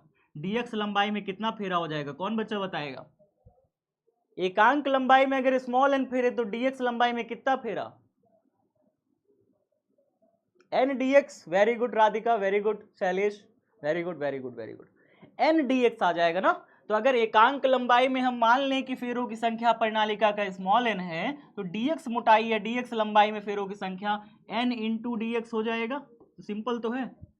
तो इसमें अब फेरों का संख्या हमें मिल गया, इस वाले में फेरों का संख्या मिल गया। तो यहाँ पे जो फॉर्मूला में एन लिखे हैं, इस एन की जगह हम क्या लिखेंगे? फिर हम इस एन की जगह लिखेंगे एन डीएक्स। ये समझ पाए? ये कैपिटल एन की जगह लिखा, फेरों की संख्या है ये। चलो ठीक है सर। अच्छा, इसमें आई धारा बह रही है, इस फेरे में कितनी धारा बह रही थी? आई धारा बह रही थी। यहाँ भी इस फेरे में कितनी धारा बहेगी भाई? आई धारा बहेगी। तो हम इसे आई ही रखेंगे ऐसे करके, ठीक है सर। अच्छा, और क्या है हमारे पास? ये आर है, ये आर है। यहाँ पे आर क्या था? इसकी त्रिज्या थी, इसकी त्रिज्या थी। चलो बताओ इसकी त्रिज्या कितनी है? इसकी त्रिज्या कितनी है? इसकी त्रिज्या कितनी है? कैपिटल आर है। तो यहाँ पे क्या लिखोगे? Capital R. क्या करोगे? स्क्वायर करोगे। क्यों करोगे स्क्वायर? क्योंकि देखो इस वाले का स्क्वायर है, यहाँ त्रिज्या का क्या है? स्क्वायर। उसी प्रकार से यहाँ पे भी क्या करोगे? त्रिज्या का, जो इसकी त्रिज्या माने हो आप कैपिटल आर, तो उसका स्क्वायर करोगे। बात समझ में आ गई सब बच्चों का? देखो स्टेप बाय स्टेप मैं कितने आराम से कर रहा हूँ, कितने आराम से कर रहा हूँ, ताकि आपको हर एक चीज समझ में आए, हर एक चीज समझ में आए। अब नीचे देखिए, R square plus X square का पावर 3/2 है। आर क्या है? त्रिज्या है। एक्स क्या है? इससे दूरी है। आर क्या है? त्रिज्या है। एक्स क्या है? दूरी है। दोनों का देखो स्क्वायर हो रखा है और इसका होल पावर 3/2 रखा है। चलिए सर, पहले तो आर का स्क्वायर यानी त्रिज्या का स्क्वायर कर लें। चलो पहले त्रिज्या का स्क्वायर कर लो, ब्रैकेट में पहले त्रिज्या का स्क्वायर आर का स्क्वायर कर लो, आर का स्क्वायर। फिर क्या करना है? प्लस करना है, फिर प्लस करना है, फिर क्या करना है? देखो फिर क्या करना है? एक्स। एक्स क्या है? इससे दूरी है, इससे दूरी है, केंद्र से दूरी है बिंदु की। जरा बताओ इसमें केंद्र से कितनी दूरी है?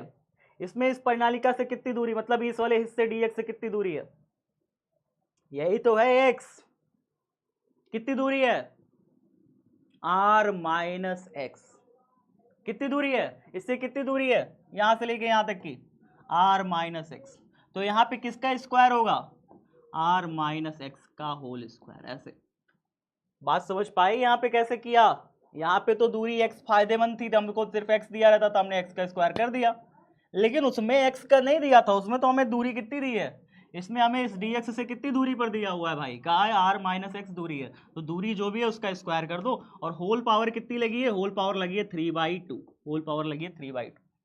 कितना प्यारा सा बन गया फॉर्मूला, कितना प्यारा फॉर्मूला बन गया, देख रहे हो, प्यार है कि नहीं, प्यार हो रहा है कि नहीं, इससे प्यार हो रहा है, मन कर रहा है ना इसको प्यार कर ले, नहीं हो रहा, पता नहीं कैसे के लड़के हो, प्यार ही नहीं आ रहा इस पे, चलो ठीक है कोई बात नहीं, ध्यान से सुनो, आ जाएगा प्यार, आगे देखते जाओ, आगे देखते जाओ। तो यहाँ पे क्या करते हैं, इतना फॉर्मूला लिखने के बाद यदि यहाँ पे सुनिएगा ध्यान से, ये जो r है ना, ये r, ये वाला जो दूरी है सेंटर से इतनी दूरी, सेंटर से इतनी दूरी, ये दूरी बहुत ज्यादा हो सकती है, ये परिणालिका के केंद्र से बहुत ज्यादा दूरी पर आप ले सकते हो, 1 मीटर 2 मीटर 10 मीटर इतनी दूरी पर भी ले सकते हो। तो ये दूरी अगर बहुत बड़ी हो जाए तो बिचरवा L बहुत छोटा हो जाएगा, L छोटा हो जाएगा तो यहाँ पे बहुत सारी x भी छोटा हो जाएगा, L छोटा, परिणालिका का लंबाई अगर छोटा हो जाएगा तो r की तुलना में x भी बहुत छोटा हो जाएगा।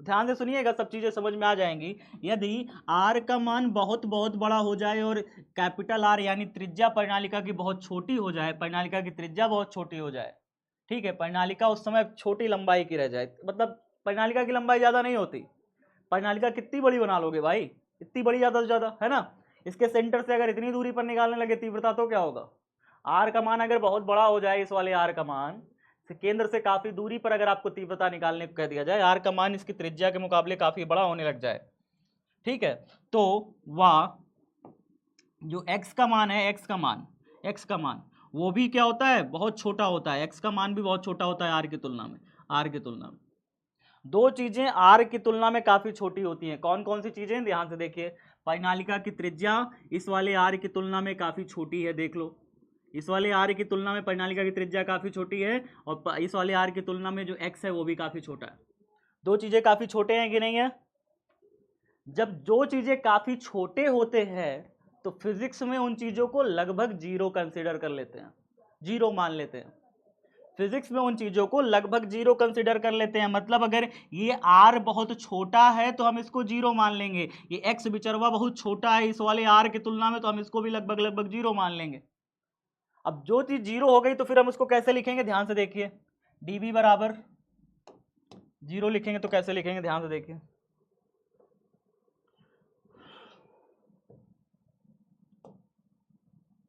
क्या लिखेंगे, dv बराबर क्या क्या आया है हमारे पास आया है ऊपर mu not an D X I R square, क्या लिखोगे, mu not an D x into में आई आर स्क्वायर, ठीक है, अपॉन में नीचे क्या क्या है, अपॉन में नीचे क्या क्या है भाई, 2 है, आर स्क्वायर को जीरो मान लिया जा रहा है क्योंकि आर जो है त्रिज्या इसकी बहुत छोटी है परिणालिका के इस वाले आर के तुलना में, ये वाला आर काफ़ी बड़ा है, ठीक है, तो यहाँ पे क्या लिखते हैं, अपॉन में 2 तो है ही है, साथ में ब्रैकेट में जो ये आर स्क्वायर है इसको जीरो कर दो, ब्रैकेट में जीरो का स्क्वायर कर दो, प्लस में और क्या क्या चीज़ें हैं बताओ जरा से, आर माइनस एक्स को भी जीरो कर दो, एक्स भी बहुत छोटा है आर की तुलना में, हम यहाँ पे करेंगे आर माइनस जीरो का होल स्क्वायर और इसका होल पावर कितना 3/2 ऐसे करेंगे।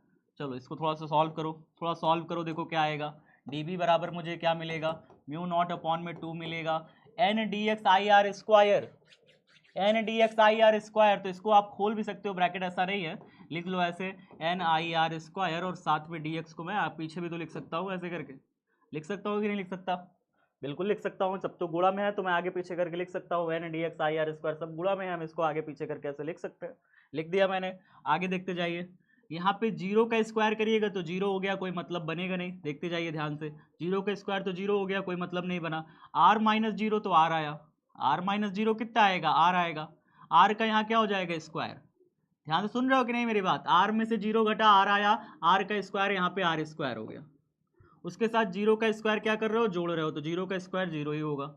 इनकी पावर कितनी, 3/2। ध्यान से देखो, कितने प्रेम से मैं बताते जा रहा हूँ, प्रेम से आप समझते जाओ, बात खत्म, बहुत प्रेम से इसका आंसर आ जाएगा। ठीक है, देखिए NIR² और यहाँ पे रखिए dx, और साथ ही साथ नीचे यहाँ पे क्या हो जाएगा, r² में 0 जोड़ोगे, कहोगे सर r² ही आएगा। अब r² ही आएगा 0 जोड़ोगे तो r², और इसका पावर कितना लग जाएगा, तब ये पावर फिर मल्टीप्लाई हो जाएगा, गुणा में 3/2 ऐसे करके। समझ में मेरी बात आई कि नहीं आई? देखो यहाँ पे कैसे हुआ है, समझ में आ रहा है? सर मेरा बैकलॉग है बाबू, तो धीरे धीरे एक एक करके कंप्लीट कर डालो, नहीं तो नया बैच आ रहा है, कंप्लीट हो जाएगा, परेशान मत हो। ठीक है, सबसे पहली बात, परेशान मत हो, परेशान बिल्कुल मत हो, परेशान जितना भी बैकलॉग है वो सारा चीज़ कंप्लीट हो जाएगा। ठीक है, हम लोग हैं किस लिए यार, आप लोग की मदद नहीं कर सकते तो जीवन का फायदा क्या है मेरे? तो r² रह जाएगा, उसका पावर देखिए कितना है, 3/2, हम उसका गुणा करके ऐसे देखिए पावर लगा दिए। ये समझ में आया, r² 0 मिलके r² बन गया, गुणा करके पावर 3/2 लगा दिए। अब यहाँ से 2 कट जाएगा ऊपर नीचे, 2 तो कट गया, पावर कितना बचा, सिर्फ 3 बचा, तो हम इसको गुणा करके ऐसे ही लिखेंगे, सिर्फ 3 करके ऐसे लिखेंगे, ऐसे 3 लिख देते हैं बस, क्योंकि 2 ऊपर नीचे कट गया तो भाई 3 बचा बस। ठीक है, तो इतना हमने लिख दिया सर, इतना चीजें हमने लिख दी। अच्छा, अब ना इसका क्या करते हैं, समाकलन करते हैं, इसको नोट कर लो ऐसे करके यहाँ तक, फिर उसके बाद इसका समाकलन करते हैं। समाकलन कहाँ से कहाँ करेंगे वो भी देखिए, बड़ा इंटरेस्टिंग है। समाकलन इसका कहाँ से कहाँ करते हैं वो भी देखिए, बड़ा इंटरेस्टिंग है। ये परिणालिका देखो ध्यान से, पहले देखो परिणालिका कैसे बनी है। परिणालिका देखो ऐसे बनी है, ध्यान से देखना, परिणालिका बनी है ऐसे, ऐसे सेंटर है ये पॉइंट, ऐसे इस तरीके से, आधी दूरी इसकी L है, आधी दूरी इसकी L है। अभी आप इसके इस छोटे से dx मोटाई के कारण, इस dx मोटाई के कारण इसके केंद्र से r-x दूरी पर एक बिंदु P है, वहां पर तीव्रता निकाल चुके हो। इस dx मोटाई के कारण आपने निकाल लिया है यहां पर तीव्रता। कितनी आई है तीव्रता? थोड़ी सी तीव्रता आई है, छोटी सी तीव्रता आई है। वो छोटी सी तीव्रता कितनी है? वो छोटी सी तीव्रता कितनी है? इतनी है। आपने तार पर एक छोटी सी dx मोटाई के कारण तीव्रता निकाल ली है अक्ष पर, लेकिन मुझे तार के छोटे से हिस्से के कारण थोड़ी ना निकालना था भाई, मुझे तो पूरे परिणालिका के कारण निकालना है ना। तार के छोटे से हिस्से के कारण थोड़ी ना चाहिए मुझे यहाँ पे तीव्रता, मुझे तो पूरा परिणालिका के कारण बताओ भाई यहाँ पे तीव्रता कितनी होगी। छोटे से हिस्से के कारण का रख के क्या करेंगे हम? बात समझ में आ रहा है? छोटे से हिस्से के रख के क्या करेंगे हम? dx मोटाई के कारण हम क्या करेंगे वहां पे तीव्रता, हमको पूरा हिस्सा के कारण बताओ कितना तीव्रता होगा। तो जब पूरा हिस्सा के कारण निकालना होता है तो हम इसको समाकलन करते हैं। इस dv जो छुटका सा आया है ना, छुटका सा तीव्रता, इसका समाकलन ऐसे करके करेंगे।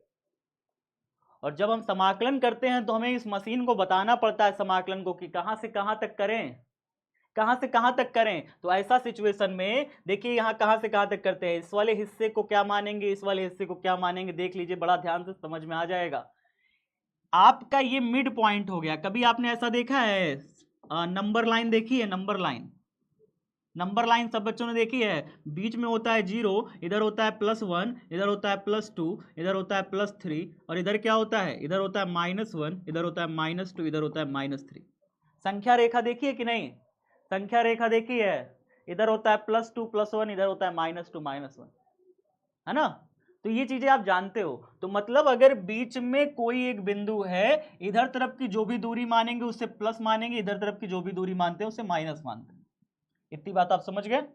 बीच में अगर कोई बिंदु है उसको अगर 0 मान लें तो इधर तरफ की सारी दूरी को हम +L मानेंगे, इधर की हम दूरी को मानते हैं +L, और इधर तरफ की सारी दूरी को हम क्या लेते हैं, -L लेते हैं, ऐसे करें। तो यहाँ पे जो समाकलन होता है ना प्यारे साथी, वो कहां से कहां तक होता है, -L से लेके +L तक। कहां से कहां तक होता है? परिणालिका के इस वाले हिस्से से लेके इस वाले हिस्से तक होता है। इस वाले हिस्से से इस वाले हिस्से तक होगा, यानी -L से लेके +L तक होगा। कितनी बात समझ में आई इसमें से बताओ पहले, कितनी बात समझ में आई? परिणालिका के किस हिस्से से किस हिस्से तक समाकलन होगा?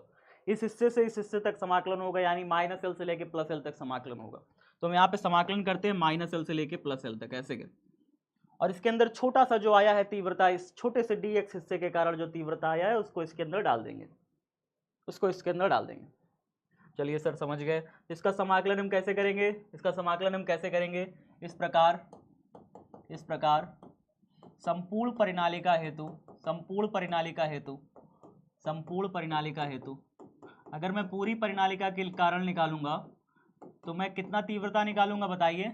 मैं करूंगा b बराबर इस छोटा सा जो हमारा dv आया है उसका मैं -l से लेकर के +l तक समाकलन कर दूंगा, ऐसे करके -l से लेकर के +l तक समाकलन कर दूंगा।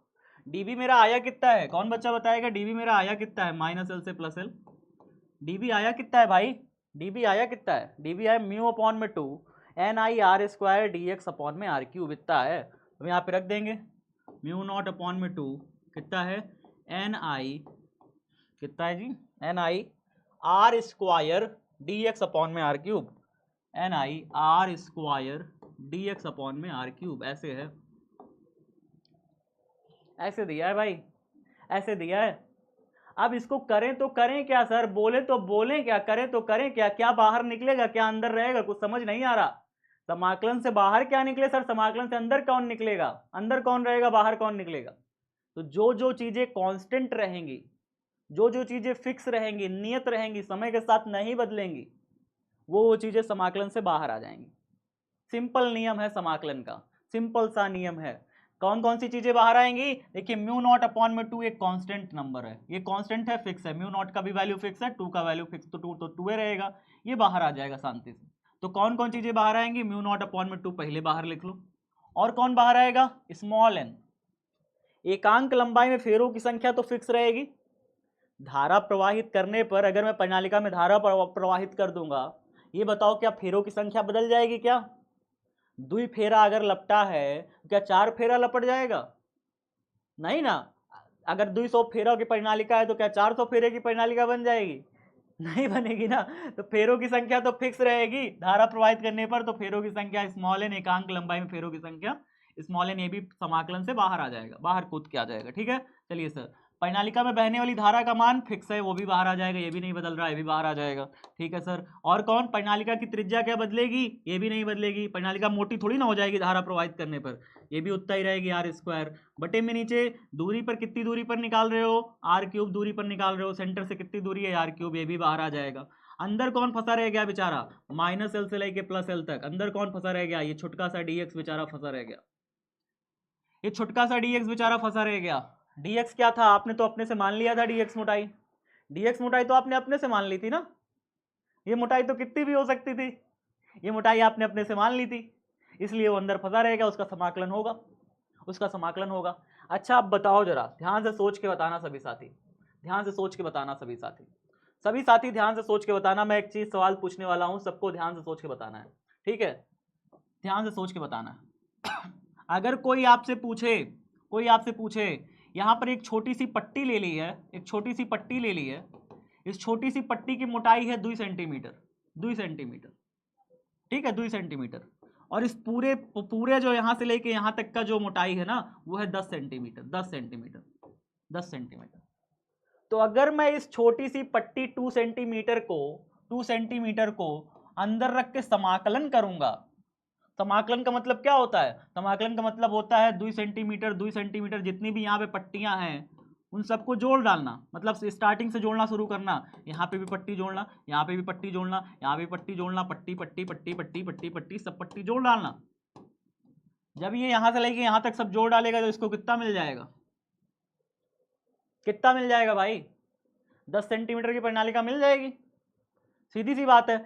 समाकलन करने का अर्थ जानते हो कि नहीं जानते, समाकलन करने का अर्थ क्या होता है, आपको एक छोटा सा dx दिया था, छोटा सा dx दिया था, अब उस छोटे से dx को dx dx dx dx dx dx dx सारे dx जोड़ डालोगे, पूरी प्रणालिका पर जोड़ डालोगे सारे dx, यहां से लेके यहां तक पूरी प्रणालिका पर सारे dx जोड़ दोगे तो क्या मिलेगा, अंततः मिलेगा कि आपको प्रणालिका की लंबाई मिल जाएगी, और क्या मिलेगा भाई, प्रणालिका की लंबाई मिल जाएगी, और क्या मिलेगा। मतलब अगर आप यहाँ पे इस छोटे से dx को लेके इसका समाकलन कर दो, कहां से, -l से लेके +l तक, -l से लेके +l तक, तो आपको क्या मिल जाएगा बताओगे, प्रणालिका की कुल लंबाई मिल जाएगी। और प्रणालिका की कुल लंबाई है कितनी, प्रणालिका की कुल लंबाई है कितनी, कहोगे सर 2l है।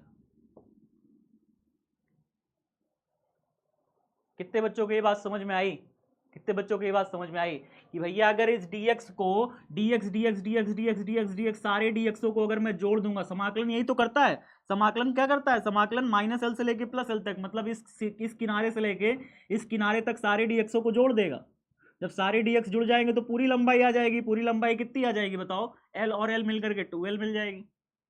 2l मिल जाएगी, परिणालिका की लंबाई 2l हो जाएगी। ठीक है, तो यहाँ पे 2l मिल जाएगा। तो चले सर, यहाँ पे हमने इतनी बात जान ली है, तो हम यहाँ पे ना इसको मिटा देते हैं, इसको मिटा के वहां लिख लेते हैं जहाँ पे हमने डेरिवेशन किया था। ये बहुत प्यारा सा डेरिवेशन है, बहुत प्यारा सा डेरिवेशन है। देखिए इसमें कितना प्यार आ रहा है मुझे। ठीक है, तो यहाँ पे क्या करूंगा, मैं यहाँ पे लिखूंगा 2l। इसकी जगह पे मैं क्या लिखूंगा कि भैया माइनस एल से प्लस एल तक dx की लंबाई करे तो ये मिलेगा 2l मिलेगा। तो यहाँ पे लिखा ni(r²) अपॉन में r³ इंटू में यहाँ पे लिख लेंगे 2l, ऐसे करके 2l। इतनी चीजें लिख लेंगे। अब उसके बाद यहाँ पे क्या करेंगे? उसके बाद यहाँ पे 2 पाई से ऊपर नीचे गुणा भाग करना होता है। बस लास्ट चीज कर लेंगे, बस 2 पाई से ऊपर नीचे गुणा भाग कर लेंगे। तो क्या लिखेंगे? 2 पाई से ऊपर व नीचे गुणा भाग करने पर, ऊपर व नीचे गुणा भाग करने पर, गुणा भाग करने पर अगर ऊपर नीचे 2 पाई से गुणा भाग कर देंगे किसी फॉर्मूले में, तो फॉर्मूला मेरा क्या बन जाएगा? देखते जाइए ध्यान से। b बराबर, यहाँ से 2 काटिएगा मत, बिल्कुल मत काटिएगा, बिल्कुल भी नहीं, ये गलती नहीं करनी है। ठीक है, कि पता लगा 2 से 2 निपटा दिए हो घन्न से। ऐसे निपटाते चलोगे तो दुनिया में फिर कैसे रह पाओगे भाई। n इंटू में i(r²) अपॉन में इसको 2l साथ में ले लो, इसको 2l साथ में ले लो, बटे में नीचे क्या आ जाएगा? r³ आ जाएगा, r³ आ जाएगा। साथ में मैंने क्या किया है? मैंने 2 पाई से ऊपर नीचे गुणा भाग किया। ऊपर नीचे गुणा भाग ऐसे किया, देखिए क्या लिखा है? 2 पाई से ऊपर व नीचे गुणा भाग करने पर यहाँ पे जो इस सब का समाकलन आ गया था dx का, माइनस एल से प्लस एल तक आपने जोड़ा था, समाकलन 2l आ गया था। फिर मैंने कहा 2l तो रखा रहने दो साथ में, फिर ऊपर नीचे 2 पाई से गुणा भाग कर लो। फायदा क्या मिलेगा? फायदा ये मिलेगा कि 2 और ये 2 पाई नीचे नीचे मल्टीप्लाई होके, ये 2 और ये 2 पाई नीचे नीचे मल्टीप्लाई होके 4 पाई बन जाएंगे। क्या बन जाएंगे? 2 और 2 पाई मिलके 4 पाई बन जाएंगे, 4 पाई बन जाएंगे। तो 2 और 2 पाई मिलके 4 पाई बन जाएंगे। तो क्या बन जाएगा हमारा फॉर्मूला? ध्यान से देखिए, b बराबर हमारा फॉर्मूला बनेगा, हमारा फॉर्मूला यहाँ पे क्या बनेगा? 2 2 जा 4 पाई। तो हमारा फॉर्मूला क्या बनेगा? b बराबर मिलेगा म्यू नॉट अपॉन में 4 पाई, नीचे हो जाएगा 4 पाई।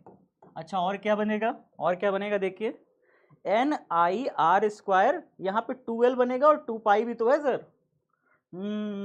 इसको कैसे बनाएं? इसको एक अच्छा सा मैं फॉर्मूला बनाना चाहता हूँ, एक अच्छा सा फॉर्मूला बनाना चाहता हूँ। एक काम करता हूँ, इस 2 को मैं आगे कर लेता हूँ, बाकी सब मैं देखता हूँ धीरे धीरे क्या क्या इसका किया जा सकता है। तो मैं यहाँ पे करूँगा ना, क्या देखो, नीचे वाले 2 पाई को तो मैंने जुगाड़ कर लिया, इस 2 पाई को इस 2 से गुणा कर दिया तो 4 पाई हो गया, इसको तो मैंने सेट कर दिया यहाँ पे। बाकी देखते हैं इसका कैसे जुगाड़ बनता है। इसका देखिए जुगाड़ कैसे बनेगा। इस 2 को आगे कर लेंगे, इस 2 को आगे कर लिया, चलिए सर इस 2 को आगे कर लिया। आगे क्या क्या क्या बनेगा देखना जरा, आगे क्या क्या बनेगा देखना जरा। फिर ये पाई लिख लेंगे, 2 तो हम लिख चुके हैं, चलो इसको मार्क कर देते हैं, निशान लगा देते हैं। ये पाई बचा और ये r² बचा, पाई बचा r² बचा, तो पाई r² बन जाएगा। ये पाई बचा r² बचा, तो हम इसको पाई r² बना लेते हैं, हम इसको पाई r² बना लेते हैं। ठीक है सर, इसको पाई r² बना लेते हैं। एक आई भी है हमारे पास, है क्या यहाँ पे? एक आई भी है क्या यहाँ पे? हम इसको आई भी लिख लेते हैं, चलो आई को भी हम लिख लेते हैं यहाँ पे, आई को भी लिख लेते हैं। तो आई को भी हम यहाँ पे लिख लिए ऐसे करके, आई को भी ऐसे करके लिख लिया। अब क्या बचा हमारे पास? अभी क्या बचा हमारे पास? हमने आई लिख लिया, 2 पाई लिख लिया और r² भी लिख लिया। बचा हमारे पास स्मॉल n और 2l। स्मॉल n बचा और 2l बचा, ये 2 चीज बचा बस। स्मॉल n बचा, 2l बचा, बस ये 2 चीज बचा। तो हम यहाँ पे लिख लेंगे स्मॉल n इंटू में 2l ऐसे करके, और इसको ब्रैकेट में डाल लेंगे ऐसे करके, देखो ऐसे ध्यान से। और नीचे वाटे में कितना लिखोगे? नीचे क्या लिखोगे? नीचे लिखोगे भैया r³, नीचे तो r³ ही बचेगा बस, नीचे r³ ही बचेगा बस, ऐसे करके। अच्छा, आपको यहाँ पे एक चीज, प्यारा सा चीज दिखाऊं, प्यारा सा चीज बताऊं, जरा ध्यान से सोच के बताना, ध्यान से सोच के बताना, ध्यान से सोच के बताना। अब ये परिणालिका थी आपकी, ये परिणालिका थी, इसकी एकांक लंबाई में फेरों की संख्या स्मॉल n है, एकांक लंबाई में फेरों की संख्या स्मॉल n है। जरा बताओ इसकी 2l लंबाई, जो पूरी 2l लंबाई थी, इसमें कितने फेरे हो जाएंगे? 2l लंबाई में कितने फेरे हो जाएंगे? कौन बच्चा बताएगा? जो बताएगा उसको मेरी तरफ से आज आइसक्रीम गिफ्ट, आइसक्रीम गिफ्ट करूंगा, आपके घर तक भिजा दूंगा, पक्का। बताओ जल्दी से बताओ जल्दी से। छुट्टी तो कर देंगे, पहले पढ़ो तो पहले ध्यान से कि भैया अगर इसका 12 लंबाई था प्रणालिका का, आपने जाना है कि प्रणालिका का लंबाई कितना था, 12 था। प्रणालिका का पूरा लंबाई आधा एल है, आधा एल है, दोनों साइड एल एल है। तो जरा बताओ कितना 12 लंबाई इसका हो गया। एकांक लंबाई में फेरों की संख्या मतलब एक सेंटीमीटर या 1 मीटर छोटी सी पतली सी लंबाई में अगर स्मॉल एन फेरे हैं, तो जरा बताओ इस 12 लंबाई में कितने फेरे हो जाएंगे। तो 12 लंबाई में फेरे होंगे n इंटू 12। क्या ये कुल फेरों की संख्या आ गई प्रणालिका में? क्या ये प्रणालिका में कुल फेरे आ गए क्या एल लंबाई में? बताओ, क्या ये कुल फेरों की संख्या है क्या?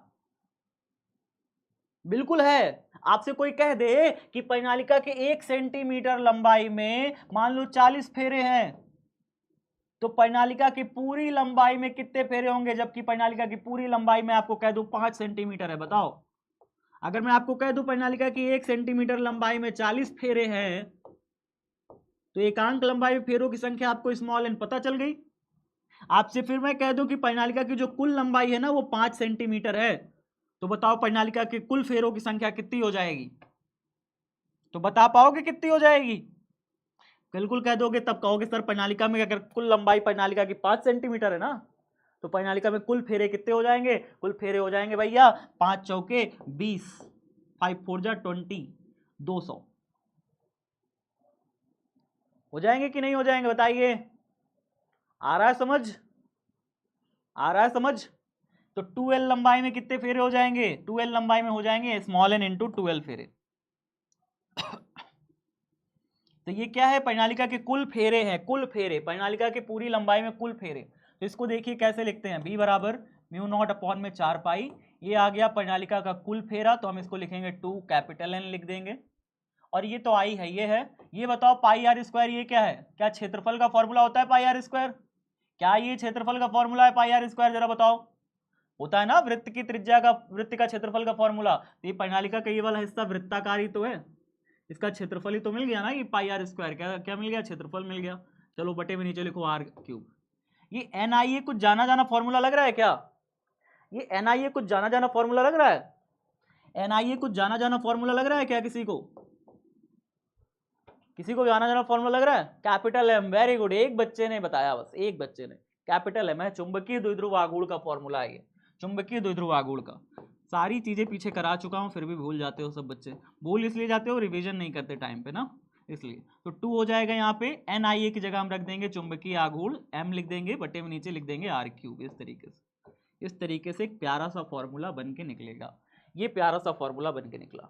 यही जो है, यही किसी दंड चुंबक की तीव्रता भी है। यही किसी दंड चुंबक के केंद्र से आर दूरी पर उसके अक्ष पर तीव्रता का सूत्र है, तीव्रता का सूत्र होता है।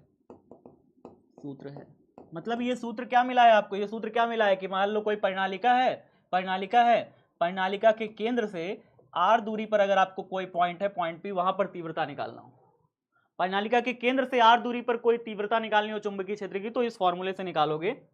वैसा ही यही फॉर्मूला सेम किसके लिए लागू होता है पता है आपको? कोई दंड चुंबक है, उसका लंबाई पूरा 2L दिया हो, इसके केंद्र से आर दूरी पर तीव्रता किसी बिंदु पर, यहां पर बिंदु पी पर तीव्रता निकालना हो, बिल्कुल सेम फॉर्मूला, यही फॉर्मूला लगता है, सेम फॉर्मूला लगता है। तो यही किसी दंड चुंबक के केंद्र से आर दूरी पर उसके अक्ष पर तीव्रता का सूत्र है। अतः यहां पे लिखोगे, अतः प्रणालिका दंड चुंबक की भांति व्यवहार करती है। प्रणालिका एक दंड चुंबक की भांति व्यवहार करती है, बार मैग्नेट की भांति व्यवहार करती है। दंड चुंबक की भांति क्या करती है? व्यवहार करती है। खड़ी पाई। एक बार रिवीजन करा देता हूं, जल्दी से नोट करो, तो एक बार रिवाइज मार दूं, जल्दी से नोट करो, सबको रिवाइज मार दूं जल्दी। कौन है सचिन? क्या हो गया सचिन?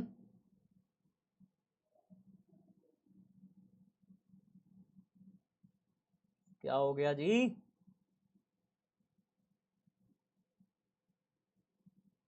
कहाँ दिक्कत आ रही है बताओ जल्दी से, किसको कहाँ दिक्कत आ रही है, किसको कहाँ दिक्कत आ रही है बताओ जल्दी से।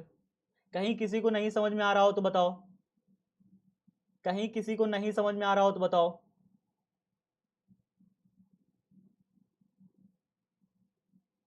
सर छुट्टी कीजिए, छुट्टी कीजिए, छुट्टी कीजिए, हो गया, बैक कीजिए। चलो ठीक है, ठीक ठीक ठीक, मैं छुट्टी कर दे रहा हूँ, बैक भी कर दे रहा हूँ। पहले एक बार इसको समझा दूँ, जिनको समझना हो समझो, जिनको जाना हो घर जाओ, जिनको जल्दी मची हो भाई निकल लो पतली गली से, पतली गली से निकलना, मोटी गली में फंस जाओगे। चलो जल्दी से, जिनको समझना है वो समझो फटाफट। देखो जिनको समझना है जल्दी जल्दी समझो।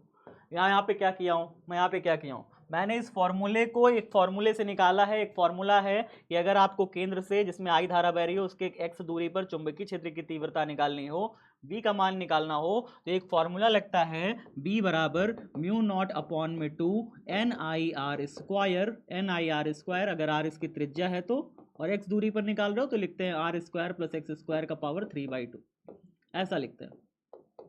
इस फॉर्मूले से मैंने इसे निकाला है। अब इस फॉर्मूले से निकालोगे तो यहाँ पर कैपिटल एन क्या हो जाएगा, कैपिटल एन हो जाएगा फेरों की संख्या।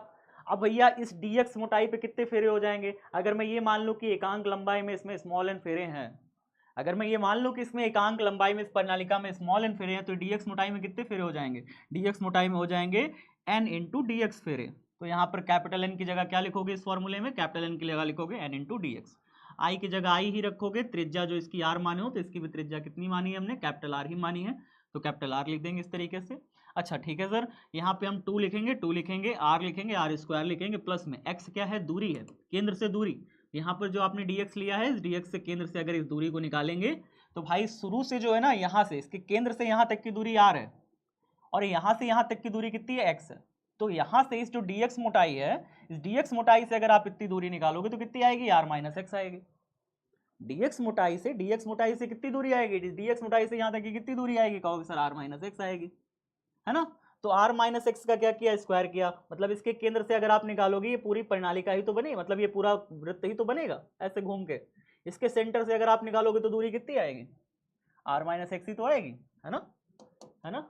तो यहाँ पे हमने कहा भैया इसके केंद्र से निकालिएगा तो r माइनस एक्स दूरी आएगी, तो r माइनस एक्स का स्क्वायर प्लस में 3/2, ऐसे तो पावर लगी है, ठीक है। फिर मैंने कहा कि भैया जो स्मॉल आर है ना वो बहुत बड़ा है, देखो यहाँ पे स्मॉल आर काफी बड़ा है, और ये छोटी सी त्रिज्या है बेचारी, है ना, एक्स भी छोटा सा है, तो स्मॉल आर की तुलना में कैपिटल आर बहुत छोटा है, स्मॉल आर की तुलना में एक्स भी बहुत छोटा है। क्योंकि ये दोनों बहुत छोटे हैं तो इनको निपटा दो, इनको जीरो कर दो, इन दोनों को जीरो कर दो। तो मैंने अगले स्टेप में क्या किया, इन दोनों को जीरो मार दिया, इसको भी जीरो, इसको भी जीरो। फिर मैंने क्या किया, चूंकि ये जीरो हो गया तो जीरो का स्क्वायर जीरो हो जाएगा, आर माइनस जीरो का आर आएगा, आर का स्क्वायर हो गया 3/2, आर स्क्वायर में से जीरो जोड़ा, आर स्क्वायर ही बना। अब आर स्क्वायर बन गया है तो उसकी पावर चूंकि 3/2 लग जाएगी तो पावर 3/2 हो जाएगी, 2 से 2 कट जाएगा, 3 बचेगा, आर का पावर सिर्फ 3 आएगा। हमने यहाँ पे आर की पावर सिर्फ 3 लिखा है, ठीक है। चलिए बाकी सब चीज़ें तो वही चल रही हैं, बाकी सब चीज़ों में कोई परिवर्तन नहीं किया, सब वैसा ही चल रहा है, ठीक है सर। अगले पेज पे आते हैं। अगले पेज पे मैंने -L से +L तक समाकलन किया। क्यों किया -L से +L तक समाकलन, क्योंकि यहाँ पर जो तीव्रता निकाली थी वो छोटे से dx मोटाई के कारण निकली थी, तो थोड़ी सी तीव्रता आई थी, dB आई थी, छोटी सी तीव्रता dB आई थी, छोटी सी तीव्रता dx मोटाई के कारण निकाली थी ना प्रणालिका के, तो छोटी सी तीव्रता है।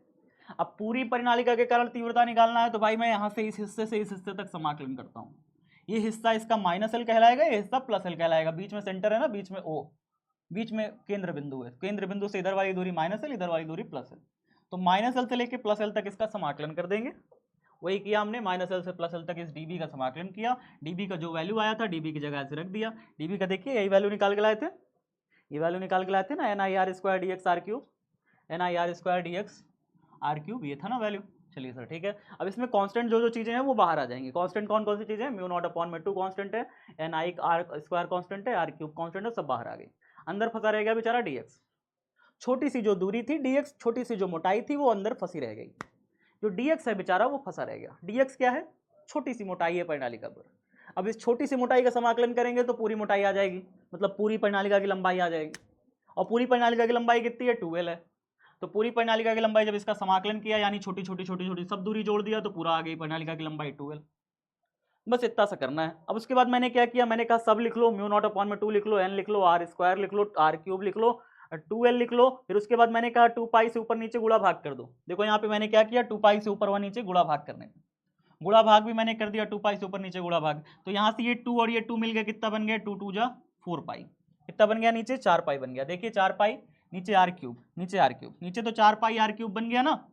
ऊपर वाले को मैंने थोड़ा सा व्यवस्थित किया। व्यवस्थित कैसे किया? व्यवस्थित ऐसे किया कि भैया मैंने यहाँ पे ये जो पाई है, इस पाई को इस आर स्क्वायर के साथ लिख लिया, तो पाई आर स्क्वायर बन गया। देखिए पाई आर स्क्वायर बन गया, ठीक है सर। और आई तो बना ही है, आई तो रखा ही है, तो मैंने आई को यहाँ पे रख दिया, आई यहाँ पे रख दिया। और कौन बचा है? स्मॉल एन इंटू 2l बचा है। पाई को आर स्क्वायर के साथ रख दिया, 2 को आगे करके रख दिया, और आई को रख दिया एन इंटू 2l करके रख दिया। सब तो हो गए, सारे चीज तो हो गए ना, सब चीज हो गया। N into 2l, I pi R square 2, N into 2l, N into 2l हो गया, आई पाई आर स्क्वायर 2, सब तो हो गया। ऊपर भी सब हो गया कंप्लीट, सब कंप्लीट हो गया। फिर मैंने कहा कि इसको ना ऐसे सेट करो कि पाई आर स्क्वायर ना मेरा ए बन जाए। क्षेत्रफल जानते हो ना, पाई आर स्क्वायर होता है क्षेत्रफल। आप अगर वृत्त का क्षेत्रफल जानते होगे तो वृत्त का क्षेत्रफल होता है पाई आर स्क्वायर। तो ये क्षेत्रफल का फॉर्मूला हो गया। आई तो आई ही रहा, और स्मॉल एन इंटू 2l क्या हो गया बताओ? अगर एकांक लंबाई में स्मॉल एन फेरे हैं तो 2l लंबाई में कितने फेरे हो जाएंगे? Small N into 2l। Small लंबाई में मतलब एक एकांक लंबाई में स्मॉल एन फेरे, तो 2l मतलब पूरी लंबाई में कितने फेरे? Small N into 2l। तो स्मॉल एन इंटू 2l वास्तव में है क्या? कुल फेरे है ना परिनालिका के, ये तो कुल फेरे हो गए परिनालिका के। तो स्मॉल एन इंटू 2l क्या है? कुल फेरे। कुल फेरों को हम कैपिटल एन से दिखाते हैं। एकांक लंबाई में फेरों की संख्या को किससे दिखाते हैं? स्मॉल एन से। और परिनालिका के कुल फेरों की संख्या को किससे दिखाते हैं? कैपिटल एन से। अगर इसके एकांक लंबाई में स्मॉल एन फेरे हैं तो 2l लंबाई में कितने फेरे हो जाएंगे? n इंटू 2l, यानी कुल फेरे कैपिटल एन बराबर n इंटू 2l। इसकी जगह रख दिया कैपिटल एन। अब एन आई ये तो m के बराबर हो गया। फिर मैंने कहा कि ये जो फॉर्मूला आया है म्यू 0/4 पाई 2m/r3, वास्तव में यही किसी दंड चुंबक के केंद्र से r दूरी पर चुंबकीय क्षेत्र की तीव्रता भी होती है। मतलब यहाँ से r दूरी पर चुंबकीय क्षेत्र की तीव्रता निकालिएगा, इतनी ही मिलेगी आपको। अगर इसको निकालना है ना, ये वाला निकालना है कि दंड चुंबक से r दूरी पर तीव्रता इतनी ही होती है, तो अगली क्लास में इसे निकाल देंगे, ठीक है। इसे भी इसी चैप्टर में आपको निकालना पड़ेगा। दंड चुंबक से r दूरी पर तीव्रता दिखाने के लिए ये कितना आएगा, इसको भी निकालेंगे हम लोग। अभी जब गॉस का नियम इस पे प्रूफ करेंगे ना, चुंबकत्व में गॉस का नियम, तो हम लोग इसको भी निकालेंगे बकायदा, ठीक है। कि भाई ये सब दंड चुंबक के कारण निकालेंगे। अभी तो परिनालिका के कारण निकाल लिए हो कि परिनालिका के केंद्र से r दूरी पर चुंबकीय क्षेत्र की तीव्रता इतनी आएगी। दंड चुंबक के केंद्र से भी r दूरी पर तीव्रता इतनी ही आती है, सेम है, ठीक है। तो चलिए भाई नोट कर लीजिए। सारे बच्चे स्क्रीनशॉट लेना है, जिनको स्क्रीनशॉट लेते जाएं। पहला इससे यहाँ से स्टार्ट करना है, फिर इसे लिखना है, फिर इसे लिखना है पूरा, फिर इसे लिखने के बाद इसे लिखना है। स्क्रीनशॉट लेते जाइए, धड़ धड़ धड़ धड़। 1 2 3 हो गया। इसको नहीं बनाइएगा, इसको तो मैंने रफ में अभी समझाने के लिए बना दिया, इसे नहीं, ठीक है। चलिए अब उसके बाद देखिए इसे लिखना है, इसे लिखना है पूरा। ये लिखने के बाद इसे लिखिएगा पूरा, इसे लिखिएगा यहाँ तक लिखिएगा। इसे लिखने के बाद इसको माँ को मत कर लीजिएगा निशान, ये तो मैंने बस लिख लिया था, ठीक है। इसको निशान मत लगाइएगा। चलिए आगे देखिए, आगे देखिए, आगे क्या करना है, आगे क्या करना है, इसको पूरा लिखना है। ये डायग्राम बनाने की आवश्यकता नहीं है, ठीक है। ये डायग्राम बनाने की जरूरत नहीं है, डायग्राम बनाने की जरूरत नहीं है, बस ये मैंने समझाने के लिए बनाया था। यहाँ पे बनाने की जरूरत नहीं है डायग्राम, ठीक है। चलिए इतना कर लीजिए, इतना हो गया सभी साथियों का। तो बस आज की क्लास में इतना ही था, आज की क्लास में इतना ही था प्यारे बच्चों। लास्ट तक बने रहने के लिए बहुत बहुत धन्यवाद। छुट्टी छुट्टी जो बच्चे चिल्लाते रहे उनके लिए भी बहुत बहुत धन्यवाद।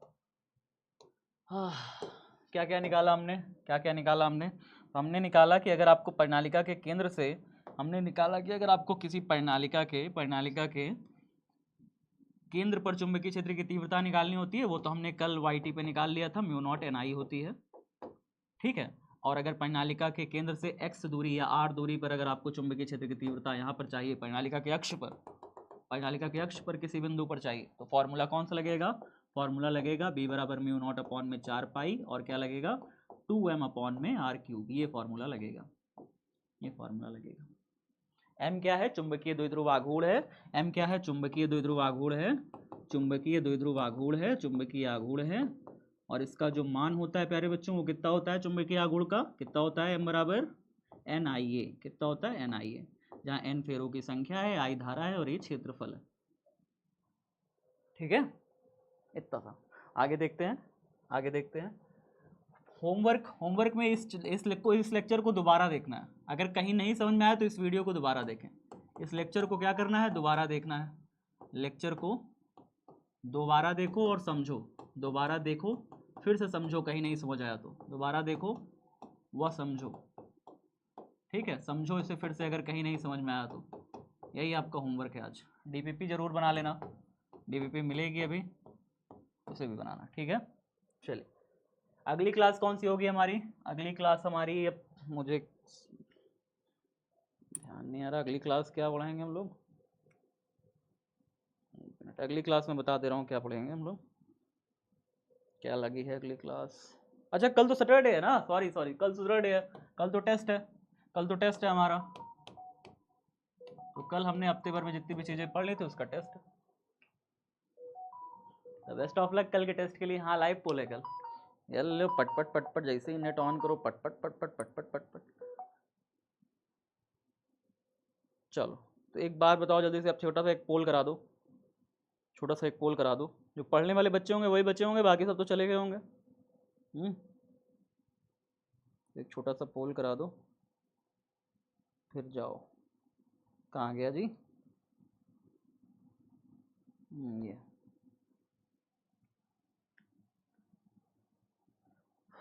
लाइव क्लास का क्वालिटी बहुत ख़राब है। क्वालिटी वहाँ पे अप करने का ऑप्शन तो रहता है जी, क्वालिटी अप करने का ऑप्शन रहता है ना वहाँ पे, क्वालिटी अप कर सकते हो, ठीक है।